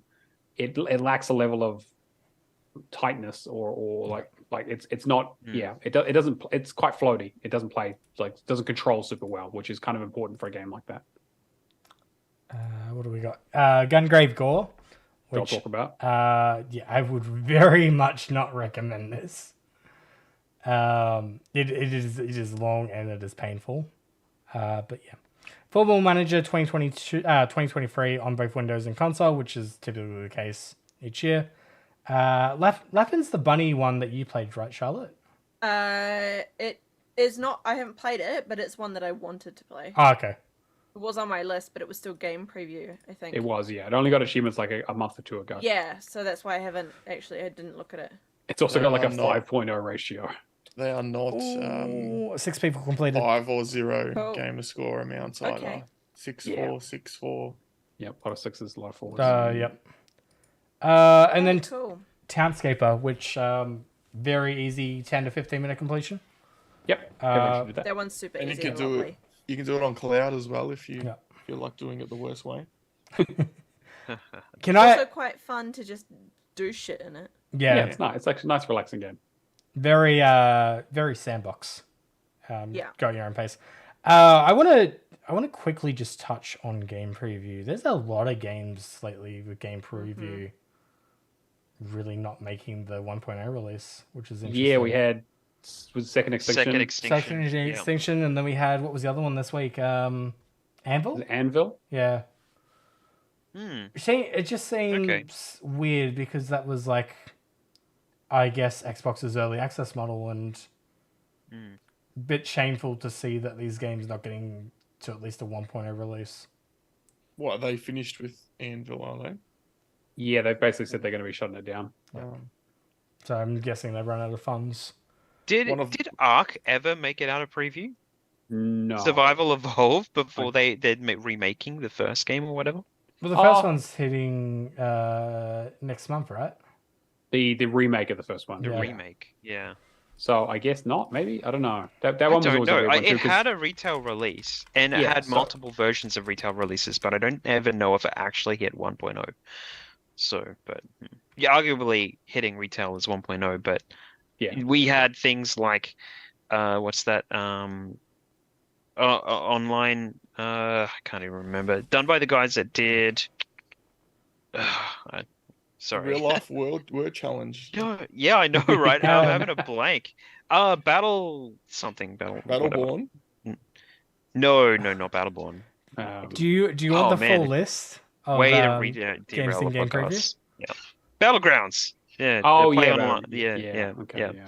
Yeah. So current titles in game preview: 7 Days to Die on Windows, Anvil, Atlas, Barton Lynch Pro Surfing, which I was talking to you about the other day, Keo. Pro Surfing, yeah, they offered code. Craftopia, Don't Die Mavera, Deuce Spice Wars, Dyson Spear Program, which are both for Windows, Inclinati, which I'm waiting for achievements for. Yeah, I'm waiting for that one. Yeah, Inclinati will be interesting. Last Oasis, Path of Titans, Phantom Abyss, which was one of the ones that won a Australian, not Game of the Award, but like at the Actors. Yep. RoboQuest, Second Extinction, Wandering Village, Turbo Golf Racing, Who's Your Daddy, and World of Horror. So a very short list in the grand scheme of things. Only Yeah, and like 15, we haven't 20 really times. had. When was the last time someone got added to that list? I wonder. Wandering Village wouldn't have been too far away. That was Oh, that's true. Yes, actually, that's true. But Mid-year? it came into Game Pass in Game Preview. Yeah, Yep. right. a lot Had of the, achievements already. Barton Lynch is coming up in November. I think mid-November. Okay. A lot, yeah.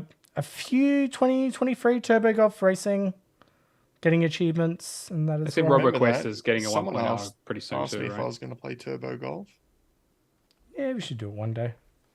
Yeah, no. 35 to Have you 40 seen the hours. achievements? Yeah, probably not. Yeah. All right. All right. Well, let's get into what we've been playing then. I just will go first since we were talking about it in the list. I've been playing Gungrave Gore.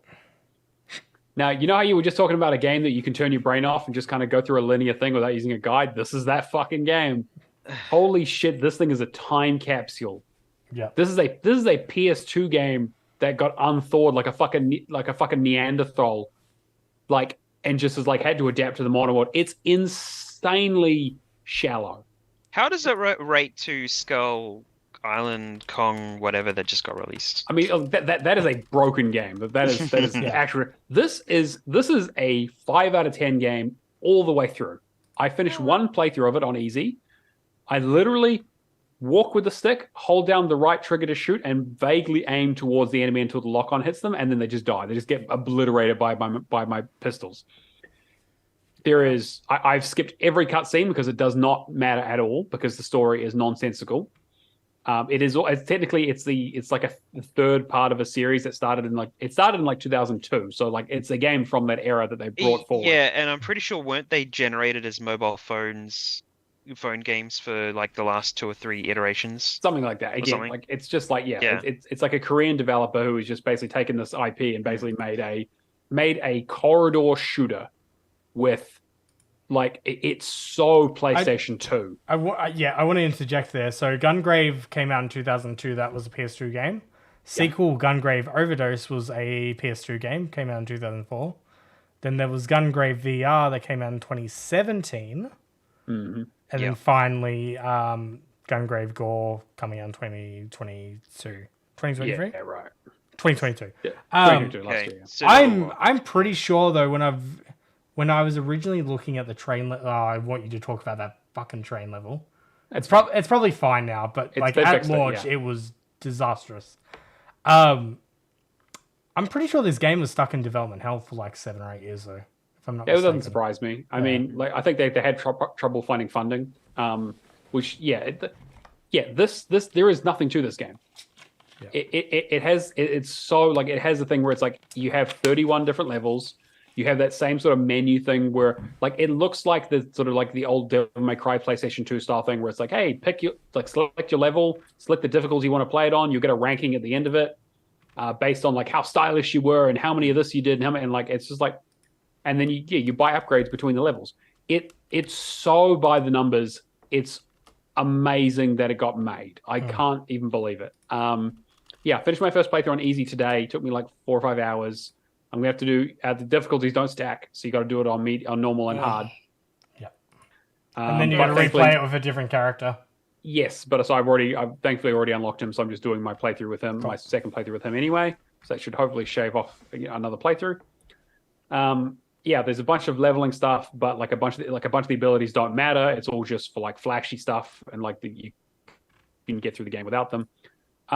Skipped all the story. It is the most mindless game I've played in a very, very long time. Like I could play this on mute with a podcast. I could watch an entire anime series reading the subtitles in Japanese while having this game playing. This game is basically a fucking clicker. It's just use gun on man, and that's pretty much it. So there's, I mean, if you're going to do it, it's a grind because you also need to like level up. You got to basically get enough currency to buy all the upgrades. So even once you finish, well, if you're doing all 3 playthroughs, you're probably going to have close to enough. But we'll see. I mean, I'll definitely get it done. I started it because I just needed something. People were saying it's relatively straightforward. It's got a pretty high ratio too. So that's my. I swear to God, if they added any more updates, I'm. Oh yeah, I'm not going to be happy with that. But I highly doubt it. There isn't really any content for them to add. Because it is a $70 game. That's insane. Yeah. So that's what I'm playing at the moment. Anyone else want to jump in with something? I'll quickly jump in. I mean, we can discuss Alan Wake 2 together. I'll go through my other games quickly. Harmony's Odyssey is a game from Mythic Owl, which is like a cutesy diorama kind of thing. It's very, very peaceful and relaxing on easy mode. On hard mode, there is like, spot the difference of these 2 pictures of 12, and then as soon as you accidentally misclick once, you have to restart the entire puzzle again, which is great. But other than that, it's pretty chill and relaxing and has like a beautiful watercolor art style to it. Came out, just announced with the Wholesome Games kind of direct stuff for Switch, and then they finally put it over to Xbox. Other than that, I played a little bit of Monopoly Madness, which is a very interesting take on Monopoly. It's less of a board game and more of a run around to this property and bid in real time kind of party game, which is on Ubisoft Plus. Does it have local play so you can get to a fist fight with your family like normal Monopoly? Yeah, pretty much. Yeah. Wait, cool.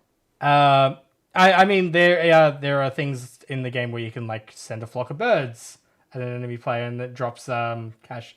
It's very arcadey as opposed to a typical board game. But then you can collect like water and electricity and then go to upgrade your buildings. Mm-hmm. That's how the whole upgrade motel system works. Then if you complete your set, you get extra points, and then it's just whoever has the most points at the end of the match. A lot of the achievements are miscellaneous for like walking the list during a match or Yeah, okay. Playing 5 minutes, play 15. It's a fun game. It's one of those games that I would definitely just play through Ubisoft Plus. I would not go out and purchase this separately because I think it's like $50 on disc, kind of Right. Yeah. for a 3 to 4 hour completion. But it is a fun time with a few family members. Do we both want to discuss a little bit of Alan Wake 2? We'll wait for that for a little bit. I want to get through right. some other games first. Cool. That's me. Rocket League. Who's been playing Rocket League? All right, so I have done my completion for Rocket League. Oh, So yes. I'm What just did you shouting still that to need? show us. So I actually needed to jump in and get the trade the item with friends. So had Oh. Kiku help me out with that. I'm a friend. I have items. in Rocket Oh, League. well, I no longer need you. I actually nearly hit you up for it, but I was actually talking to Kiku at the time. I'm like, hey, why don't we just load up Rocket League and do this thing? But I ended up getting a painted item by myself from the Halloween pack that came out. So the new because you had to have an item that was a painted item. And it's all just random rolls and stuff. I even had somebody hit me up for like my Halo topper because I just unlocked the achievement that I'd never unlocked, and it was like play a match on X level space station with the Halo topper on. It was like a metaverse, I think I've it was got called. Halo toppers. Yeah, I've got but it painted was items. actually a legacy Halo topper, and I couldn't trade it to the guy to help him out. So I'm like, oh well. So I actually got luckily, painted Halo toppers yeah. as well. I luckily had like some legacy stuff lying around, and I had all the items I needed. So I just had to go and do the season stuff, which is the online single player stuff, and go online and I use like do like the tournament stuff as well. So I burned through that this week. So yeah, happy to have that one under the belt this year. Wanted to do it last year, did it this year. So Oh Nice man, work. I just looked up the Steam reviews ever since they made the announcement of ceasing trading. uh-huh. Oh boy, Yeah, very bad. Not popular. yeah. Yeah, But if you still play, Alex, and you want to play, I'm happy to play Actually, haven't played it in a long time. Yeah. for quite a few months. You know, when they kept putting out those, what's your most played game this year? I think 4 years running, I had Rocket League. I don't think it'll be Rocket League this year. It'll probably be Vampire Survivors this year. Makes sense. not Yeah. Baby Shark. Oh, okay. Oh yeah, there's a game for that. Yeah. Well, speaking of things you have been playing, Alex, what have you got? I've been playing From Space. Just came out into Game Pass. I play that with Left Legacy from the Discord and with Aftos. Mainly because it's a twin stick shooter, and I'm trying to get up the twin stick shooter. Actually, it's not called twin. What's it called? Shoot 'em up, which includes twin stick shooters up the leaderboard. Yep. It just came out into Game Pass, I think, a couple of weeks ago. It's pretty fun. It's pretty fun. It's not very difficult. It's not very deep. There's not much story to it, but it is fun running around.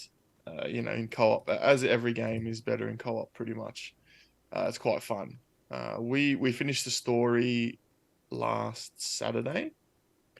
Obviously, I'm here tonight, so I'm not playing with the boys. But it is good fun getting together. They have got an issue though. They released or added achievements for DLC they don't plan to put out for quite some time. Oh, I believe they've reached out to Microsoft to have them removed. I don't think anyone has earned them yet. At least not on Right. TA. No one's earned There them. was But one person has completed it, apparently. Interesting. is it? Yeah, it's I- gonna be every single game has like a hacker jumping in on the first. Yeah. Or a developer. Yeah, well that makes potentially. sense, right? Yeah. So It might be like online, where they accidentally made the list public. We're about 9 hours in, and we just finished the story. So we've got a few side missions left to do, a couple of miscellaneous type things, and then there is a resistance mode, which I don't even know what that is because I haven't even clicked on story. I just get an invite from Aftos and I join up with the homies. But yeah, it's good. It's good. It's good fun. It's not the best game you'll ever play, but it is fun playing with friends. So. And the level-based achievements popped early for me as well. And actually, nice. everyone in our party, we had random people join us, and then I think they leveled up to level 20 and 30. And then we got the achievements for it. yeah, okay. So, I'm not really sure how that Take it. works. So, yeah. Mm. But, yeah, fun game. definitely recommend playing it with a group. I think if it was by yourself, and I'm not sure if the difficulty scales, it would be quite difficult because there have been a few frustrating areas for us.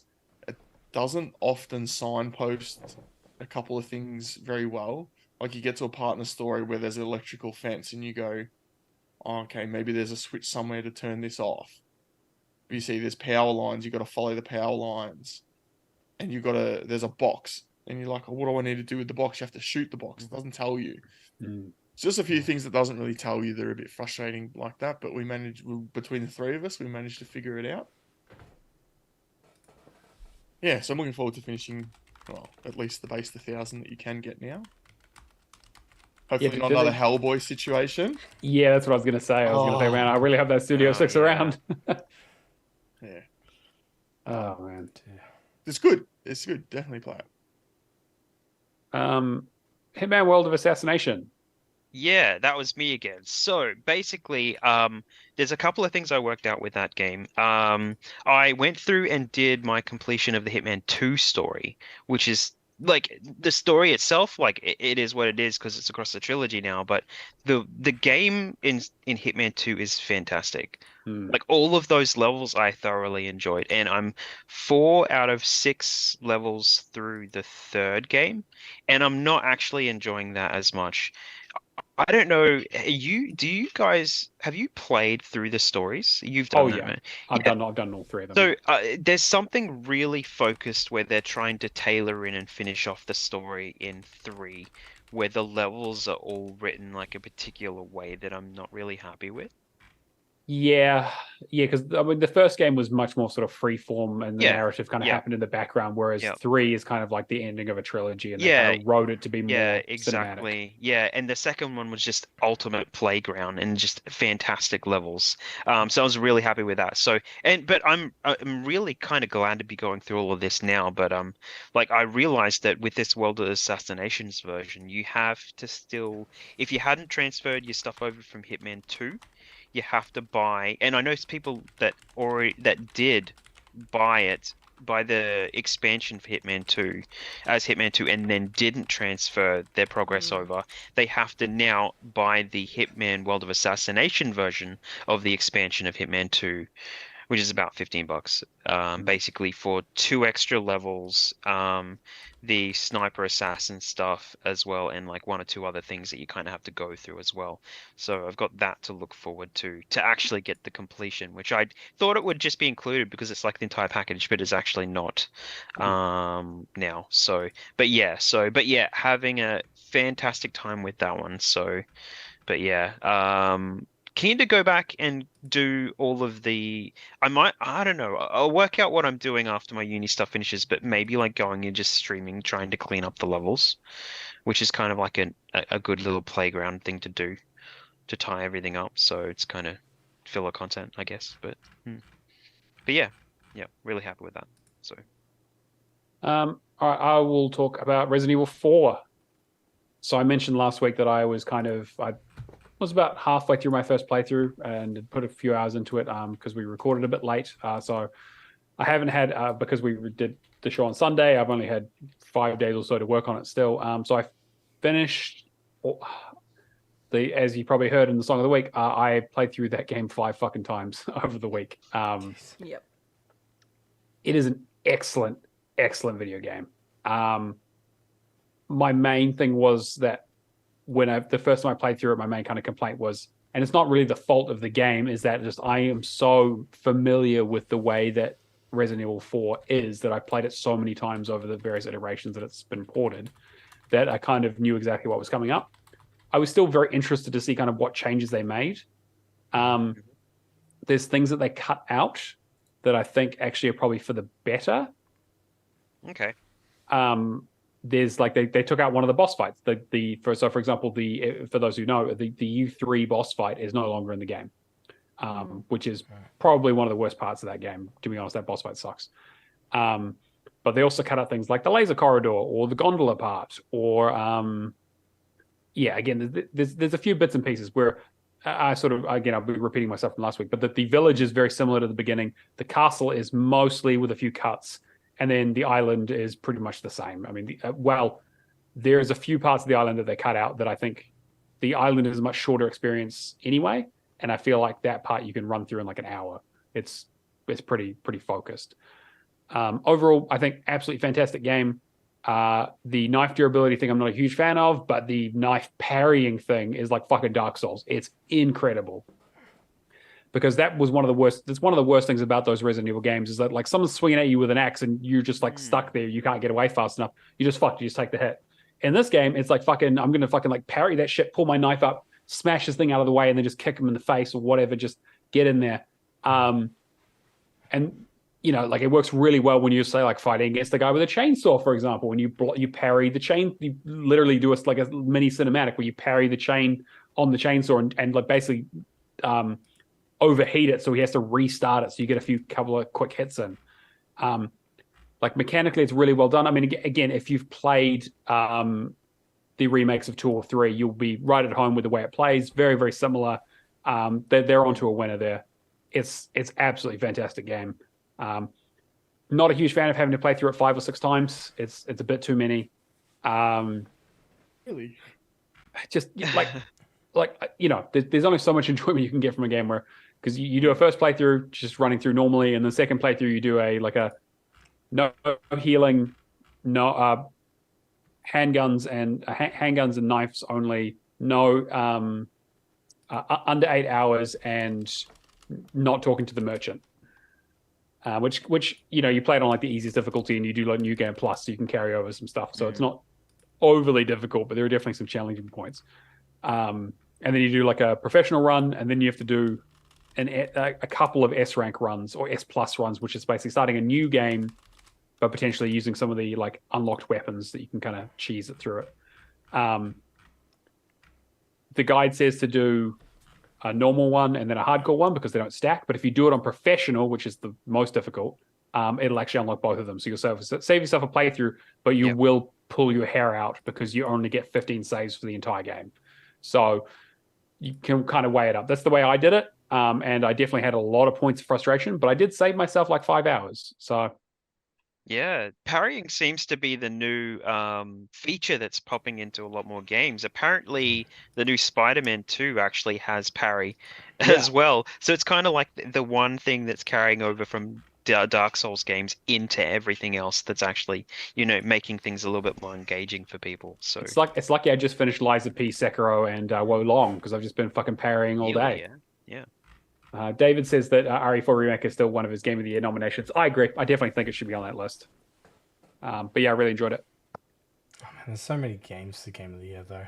Oh, it's going to be, it's going to be. Well, everyone's going to be playing different stuff. Like, it's almost like everyone needs to have their own Game of the Year discussion about what they played, not what is the Game of the Year. It's about what they're actually playing, because everyone's not playing everything because nobody can get to them, like, at all. It's too many. It's incredible this year too, like how many good horror games. Like horror games are always a pretty popular genre, but how good it is with Dead Space, Alan Wake 2, like even Dredge, RE4, and Dread. Yeah. Like it's just been an absolute banger for horror. Yeah, absolutely. But yeah, so I highly recommend RE4. I'm currently going through the Separate Ways DLC, which is the kind of it's an additional 7-chapter side story where you play as Ada. So I just finished my first playthrough on normal. I started my next playthrough on professional. That's going to be rough. I'm debating whether I try and go through on professional or do maybe another quick run through to try and get the infinite rocket launcher and kind of cheese my way through it. It'll take me another playthrough, but we'll see. I don't know. I might be able to work it out. I'm not that bad at video games. Infinite rocket launcher is in those games. Infinite rocket launcher is always the best though. It's always the thing where it's like it costs you like $1.5 million to unlock it, but once you get it, you're just like, game's over. Oh yeah, it's the thing that saved me having to play through Resident Evil 5 with Todd again. Yeah, there you go. You unlocking that for me is the thing that helped me through that game again and again. And we still have to go through and do professional on Resident Evil 5. So yeah, great. Yeah, I do like that they've continued to do that. Okay, Forza Motorsport. Yep. I'm assuming the new one. that's me again. So that'll kind of tie up the things that I've been really playing. So I've been using this one to kind of play off my, I guess, my study a little bit. So I've got an exam coming up. So I've kind of been doing like, okay, I have to wait 30 minutes for the next Forza race. Looks like I can write notes for my exam. So that's what I've been doing. So I'm like, okay, well, that's a good reason to write some stuff out for my, and just because I'm doing pages and pages of notes to kind of work myself out and do revision and stuff like that. So there's a couple of things with this. In multiplayer, it's still crashing. Like having hard crashes in multiplayer, in like just leaving races and starting races sometimes. Like the game's not functioning very well at the moment. It's very strange to say that like a console game, it has such a heavy back end where it's supposed to stream in so much content that it's just not.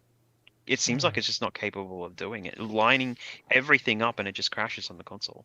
I don't know if you've had a lot of the same experience, Cameron, but I've been playing a lot of it online, and that's where I've not done any of the campaign at all, or done any grinding of cars, but I've gotten a couple of cars up to level 50. But when you go into the tuning menu to upgrade your car, you tinker with it 5-10 minutes, and then you try to save the tune and the game crashes and you have to do it again. It's just like, come on, guys. Really? In all honesty, that's been always my experience with that kind of stuff with Forza. Yeah. Though. Yeah, okay. Well, especially in the motorsport games, but like, yeah, all I've been concentrating on is leveling up cars, and Yep. I've essentially avoided the online until they start fixing stuff. Okay. Yeah, well, November, I don't know if you've mentioned it in the news last week or whatever, but there's November will have 200 patch fixes. Okay, I don't know cool. when that news came out, if it was last week or this week. And they're adding the Yas Marina course as well. And people aren't really happy that that's kind of the thing that they're adding. But they've kind of got a plan for tracks. I think it's like February or something for like the full Nürburgring or something like that. Oh, okay, classic. You Yeah, know, got so they've got like months of like content lined up, and it's like once a month they might add a track or whatever. But the 200 patch fixes is hopefully early November. I'll be done with online by that point. I'm probably just going to get the remaining achievement that I need online, and just do the single player stuff, delete the game, and just be done with it until they add whatever to it. But the other problem that I'm having with the game is the tunes. They're not consistent, and I guess from the start they always had the liking tunes and paint designs and stuff like that as broken, and it's not giving them. So you get credit for downloading tunes, liking tunes, and using tunes, and the liking tunes is the thing that gives you the most. It's like 500 credits or something like that, where we're actually somebody using your tune and downloading it are only worth like 200 or something, but you get 500 for liking a tune. But that's actually broken. It's liking and it doesn't work. Liking's broken. Liking's 500. Downloading's 100. Yeah, and then using the tune's 200. So in the first week of playing the game, I ended up with 5,000 credits, so half of what I needed for the 10,000 credits for the achievement for both of tunes and paints. I've had a friend grind out tracks with me to do like 50 laps, single laps or whatever like that, to try to kick the achievement into gear. And he's unlocked the paint achievement, but not the tuning achievement after I used his tunes a lot. And so we've done enough, and I should have already have had both of those things unlocked, right? Because I was already halfway there just from people just from that first week. And I haven't unlocked either. So it's really strange. It's like the only, besides going up 12 places, which I'm working on at the moment, just playing online, it's the tunes and the paint. I hate those particular achievements because it's always the ones that turns a blind eye to. It's a lot less. It was like 50,000 or something in the previous games, I think. But it's like 10,000 in this, so it just doesn't work. So Why can't it just be as simple, like just download one? And and the way that we were trying to apply the tunes, we were trying to go into the car, into the tune editor, and apply like the other person's tunes and paint to our design, and then there's an option in there to go straight into like single lap games. Yeah. And when you do that and you go in with that design, it actually drops the design you added off. So you then, while you're in the race, in the main menu of the race, the hub, while you're on the track, you had to go in and apply the tune again. And it was either downloaded or not downloaded, and then race with that. So, I mean, yeah, and that is one of the things they're fixing, the consistency of the tunes working through different menus and in the tracks. It seems like pretty straightforward shit, right? Like this isn't the first Forza game they've done, you know? This isn't the first Forza game that's had tunes and shareable stuff. All the same stuff. Yeah. Mm. And it's never been broken before. Never been broken. So Cool. But that's me. That's it for me. So Fantastic. Zombieland. I was playing Zombieland. What'd you It think? is the most fine game. Yep. I did that on a Solid free levels. weekend, and then I never was back. Yep, same 10 here. 6 out levels, of 10. couple of side quests, and I think there's a horde-based mode. It's not voiced by the original actors, just people trying to sound like them. yeah. Does it have Bill Murray? Getting shot. Not yet. I think I've got one level left, 1 or 2 levels left, and it's the most medium game you might ever play. Mm-hmm. It's not bad. Everything works, Mm. but it just it's okay. As a fan of the Zombieland movies, it's disappointing. It's very, very medium. Not really. Thank you, Cameron. The last game on the list is also me. So The Last Stand Aftermath Japan. I took a little trip over to Japan to get this game. Mm-hmm. Saw I hear Sangria's. the yen is quite weak right now, so it's a good time to head over. Sangria's put me in touch with a contact to get that. It was actually quite dear. Yeah, I imagine. But I played it. I love that game. I was the first one to complete it as well. That was what I finished my million Gamerscore with. So any chance I can get to mention that again. Now Char can finally talk to me. It's great. Yeah. Been a great couple of weeks. But I love that game. Absolutely loved it since we played it at PAX before COVID. I think it was 18 and 19, or it might have been 17 and 18. Then I went, love it. Great game. Australian developers as well. But yeah, definitely play the regular one if you don't want to take a trip over to Japan For sure. to legally get a copy of it. Yeah, that's that sounds like the right way to do things. Yeah. We're probably going to jump into Alan Wake 2 unless anyone has anything else they want to talk about that they've been playing. Nope. No? I did talk No, about I'm my good stuff now. last week. Yeah. Mm. Cameron's away from his desk. Great. I'll just talk about Alan Wake 2 then. Let's That's talk fine. about it yourself. That's fine. Yeah, so I've been playing Alan Wake 2. It's fucking good. It's really fucking good. Just to Yes. interject, this is my game of the year. This is 100% my game of the year. This is how far are you? I don't like hours wise. Don't give any. If I say chapter, I would be at the beginning of Scratch. Oh, okay. So you're towards the end. Yeah. Okay, yeah. So I'm still very early on. Not yeah. end. I would probably say like end of the second third. Okay, yeah. So I'm playing. I'm in the second area with Saga. Yeah. Okay. So it was in all the previews. I'm at Coffee World basically is where I'm at. So I'm still quite early on in the game, I think. About midway. Midway. Okay, because This is a hard. Like I will say, it is hard to get a perspective where you truly are, depending because you're playing two different playstyles. Yeah, you can swap basically after the tutorial. You can swap between the two characters. Yeah. So I've done the mandatory parts of both of the characters so far, and now I'm. Yeah, well, you're further into it. You want to talk more about it? I mean, I'm sure we'll do like a deeper dive at some stage. So maybe save some of that stuff. But you said it's your game of the year. What are your overall feelings? Standout for me is music. so far. Yeah, music's The fantastic. music is absolutely phenomenal. I've like after playing each chapter, there's like a end of chapter song, and the first 2 or 3 chapters in particular are just absolutely phenomenal.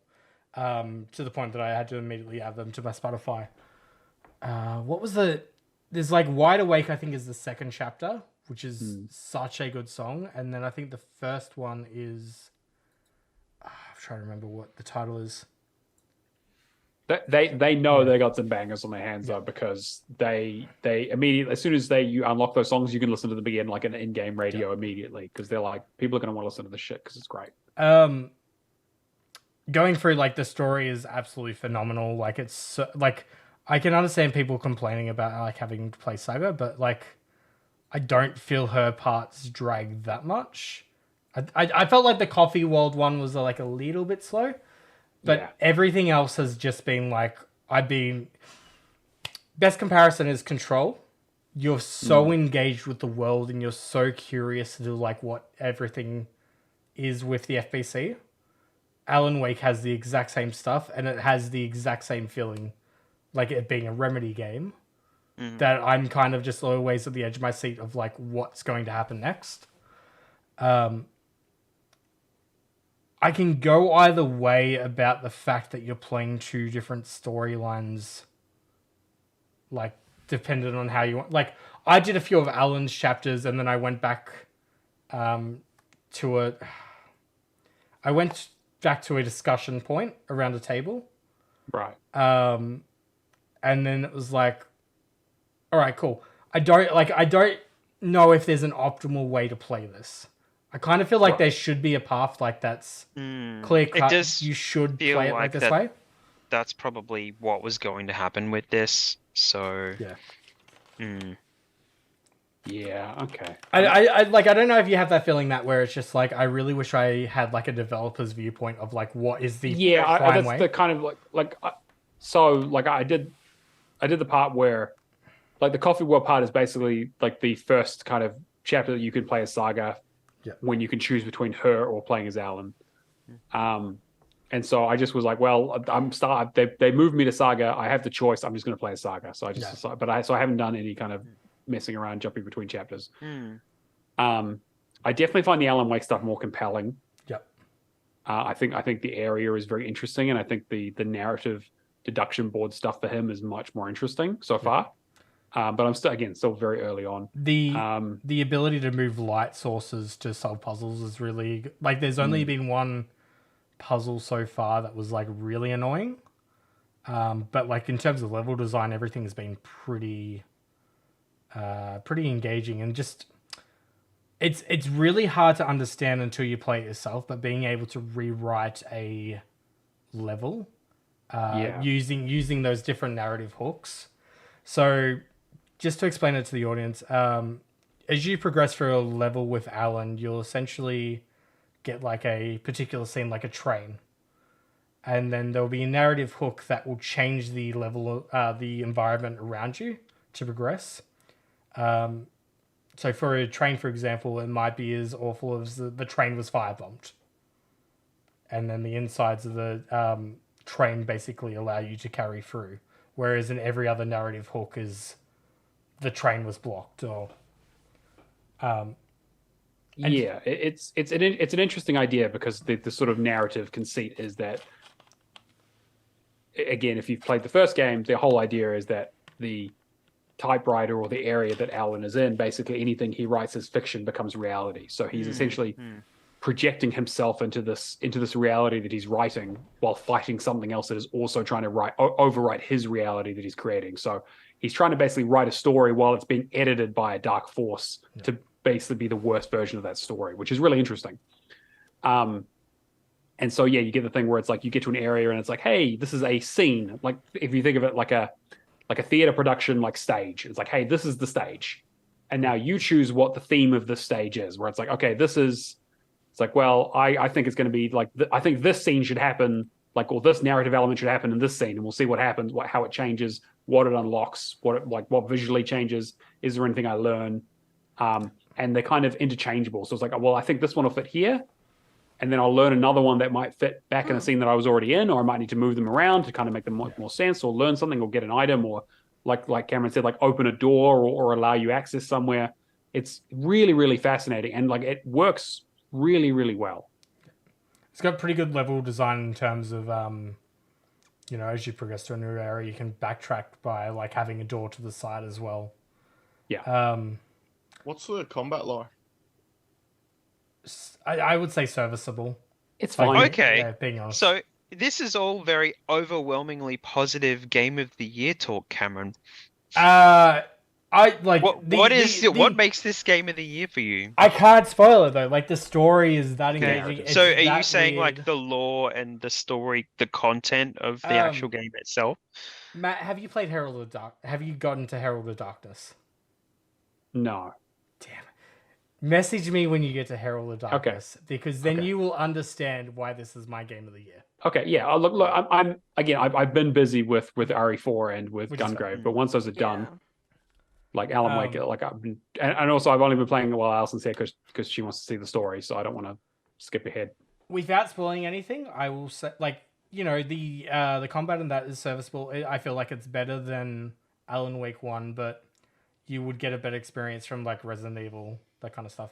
But it's still fine. It's still good.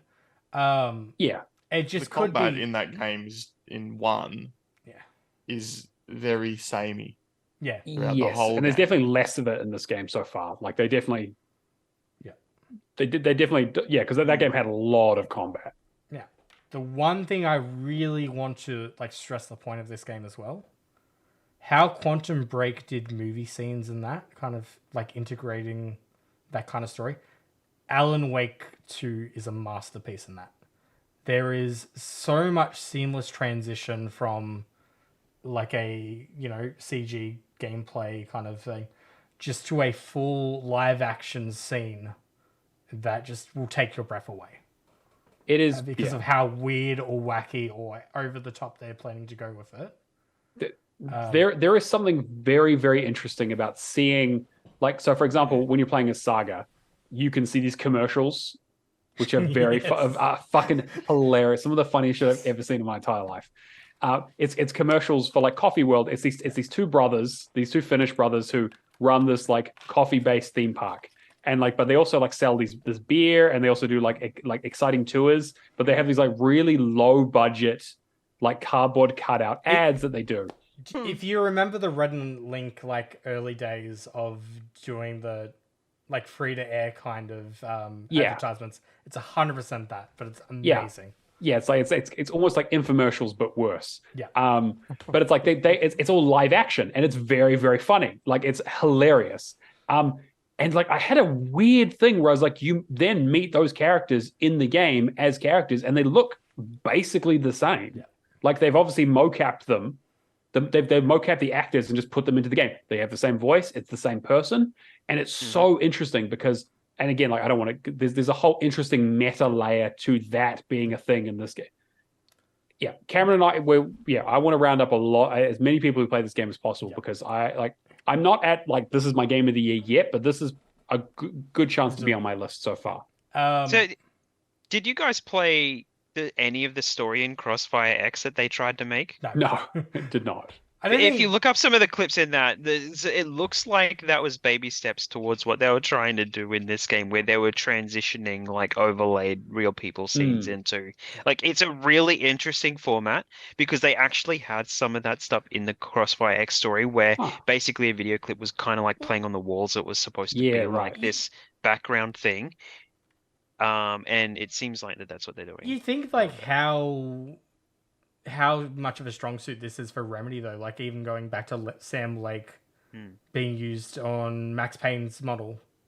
Yeah, it's his face. Yeah, and then what environment's Max Payne set in? New York. I mean, he's literally basically the same as the character in the game. So they took New York. I'm pretty sure it was for Max Payne. They took New York backdrops and then put them in as to get the assets. And they took photos of actual New York to do it. Yeah. I gotta say, like Sam Lake in this too is Alex Casey, so good. The only character that's kind of like made me feel a little bit iffy is because Sean Ashmore is the sheriff in this game, and he's also Jack Joyce in Quantum Break. Yes. And it's like, all right, cool. They obviously enjoyed working with him. Unless you're telling me there's a spoiler coming. Well, I was going to say, I don't know. Matt's face is saying other things. I don't know, but you do meet him as Alan Wake, and if you talk to him enough, he has some interesting things to say. Wait, Sean Ashmore? His character, yeah. No, Sean Sheriff. Oh, you meet him as you meet the sheriff, yeah. Okay, as Alan. Okay, yeah. Cool. As Alan, you meet the sheriff as Alan, but he talks about some stuff. Let me just put it this way: Remedy have obviously done this created world thing where they were like, we're tying in as much as possible into this world. It's like, like Alex Casey is essentially Max Payne. Like he has the same voice actor as Max Payne. He has the same facial. I mean, he has Sam Lake's face again. Yeah. And they even make reference to it that, like, in Saga's world, there is a guy called Alex Casey who looks just like him, but is actually a police detective or an FBI agent. And he fucking hates the fact that Alan Wake wrote this character who has the same name as him that looks just like him in the adaptation. Anyway, there's like so many. Yeah. I'm going to finish this game and we're going to have a big fucking long chat about it because there is so much interesting shit. I mean, going into it too, I'm wondering if they're going to do, like, they're obviously doing the Max Payne remakes at the moment for 1 and 2. Yes. I wonder how much Max Payne is going to fit into the world of Control and Alan Wake and that as well. Like, whether they're going to rewrite that story so it starts to become... Maybe, or if it's going to be we'll because I will say, there was a tweet that I saw the other day where it's just like, somebody asked me whether if I was going to play Alan Wake 2 if Alan Wake 1 was required playing. It's like, yes, Alan Wake 1, Alan Wake's DLC, Control, Quantum Break, everything is required. Everything in the Remedyverse, play it. Yeah. Because, like, there is a lot of... I was not expecting this level of having Control in this game. And this, like, Control and Alan Wake are essentially... Like, I mean, they're the same universe, but they are very, very similar. I mean, with the FAC stuff. Yeah, I was going to say, I mean, like I literally, right at the beginning of the game, there is a sign that says... Furo, Control, yeah. Yeah, it was like, this area has been fenced off by order of the FBC. And I was like, oh, hey, FBC. And Alison was like, Federal Broadcast? I was like, no, Federal Bureau of Control. Like, that's... Anyway, again, there was so much, like, again, narrative is the key thing here. Yeah, when you, like, there are some things that go back into Alan Wake 1 where you start to realize things about certain items in the world that are related to Control. Yeah, exactly. I will say there are nondescript batteries in this game. I think that's important to point out. There is also coffee thermoses. What else is there? They put some alarm thermoses, or they aren't? There are, but they're save points now, not collectibles. Hyper-caffeinated, my least favorite achievement that I have. The only two things that I will quickly touch on too is the audio at the game starting up for me was broken. I restarted it. I haven't had any issues since. But it was very weird because essentially the start of the game is a naked man like coming out of the lake. And that's it. And then just having no audio to that is very fucking confusing. Yeah. And then the other thing was after the update that I got last night, all the textures have this grainy feel to them, but it's moving. So I was in I believe I was in not the sheriff's office. I was in this interrogation kind of room, and then looking at one piece of wood on the wall, it just had like a grainy moving texture to it. It was very strange. So maybe there's something with the anti-alias filtering or something like that that's messing up on some of the platforms. Potentially, but like it ruined the immersion in that scene. But a restart kind of fixed most of it. But definitely highly recommended. Me and Matt are definitely going to go into a spoiler cast of this because there's so much to unpack. Yeah, I am. And I'm making me want to play the game. I get the feeling this is probably going to be a must play for a lot of people. This is the feeling that as soon as this finishes, I'm very keen for what Control 2 is going to do. Yes. Yeah. Yeah. All right. Well, we've been running very long, so I will quickly race through what we have left so we can get some sleep. Leaderboard, we had Mephisto with 7,055. We had Thrash Forever with 9,375, and Ozbuff Fanatic with 9,430. First time we've seen him on the board for quite a while. Nice. Good. So good job, guys. Completions, not too many, just because we've had a short week. So we had Moonzon finished up Persona 5 Royal. Super Bowl finished Idolmaster Live for You. Bulbasaur finished up MX versus ATV Alive. Firehawk finished up Book of Unwritten Tales 2. He did not have a great time with it. And Lord Mud finished It Takes Two. Word Challenge, everyone's favorite competition. Go on the Discord. We have a channel in there called the Word Challenge. I come up with the game. You guys guess what the game is. If you get the title exactly right, a gift pops up and you win a prize. I give a clue each week. The clues range from incredibly unhelpful to basically giving you the answer if you listen to the podcast early enough. So the first clue for this game was it was nominated for multiple IGN Best of awards for the year it was released. The new clue is that, again, you'll kind of see a theme in my clues here. The next clue is it was nominated for 2 categories at the Game Awards for the year it was released. So start thinking about what, again, this could be any year, but the Game Awards hasn't been around for that long. So yeah, get your guesses in. You get 1 guess per hour. Go on our Discord, hang out there. We've also got our community there. It's where all the fun stuff happens. We talk about the podcast. It's where we get our questions from. We do boosting sessions, all that kind of stuff. We also just shit post as well, which, that's every good Discord needs a bit of that. Huge shout out to our patrons who also have a channel on there where we put all of our sort of extra content. Patreon.com/HallOfGamers if you want to help support the show. All the money goes straight back into the show itself. Cameron, do you want to read out our patrons? Yep, cool. We have Lee Howard, Mikhail KV, Nadalator, Mad Lefty 2097, Admiral Awesome, Heavy Moogles, Kung Fu Skills, Hack and Pone, Cavalier 07, Old Me Clown, Mark B, McLovin Nest, Legend, Message, Left for Legacy, and our new Patreon, McNulty. Oh, thank you, McNulty. That I just added because I saw the email just then.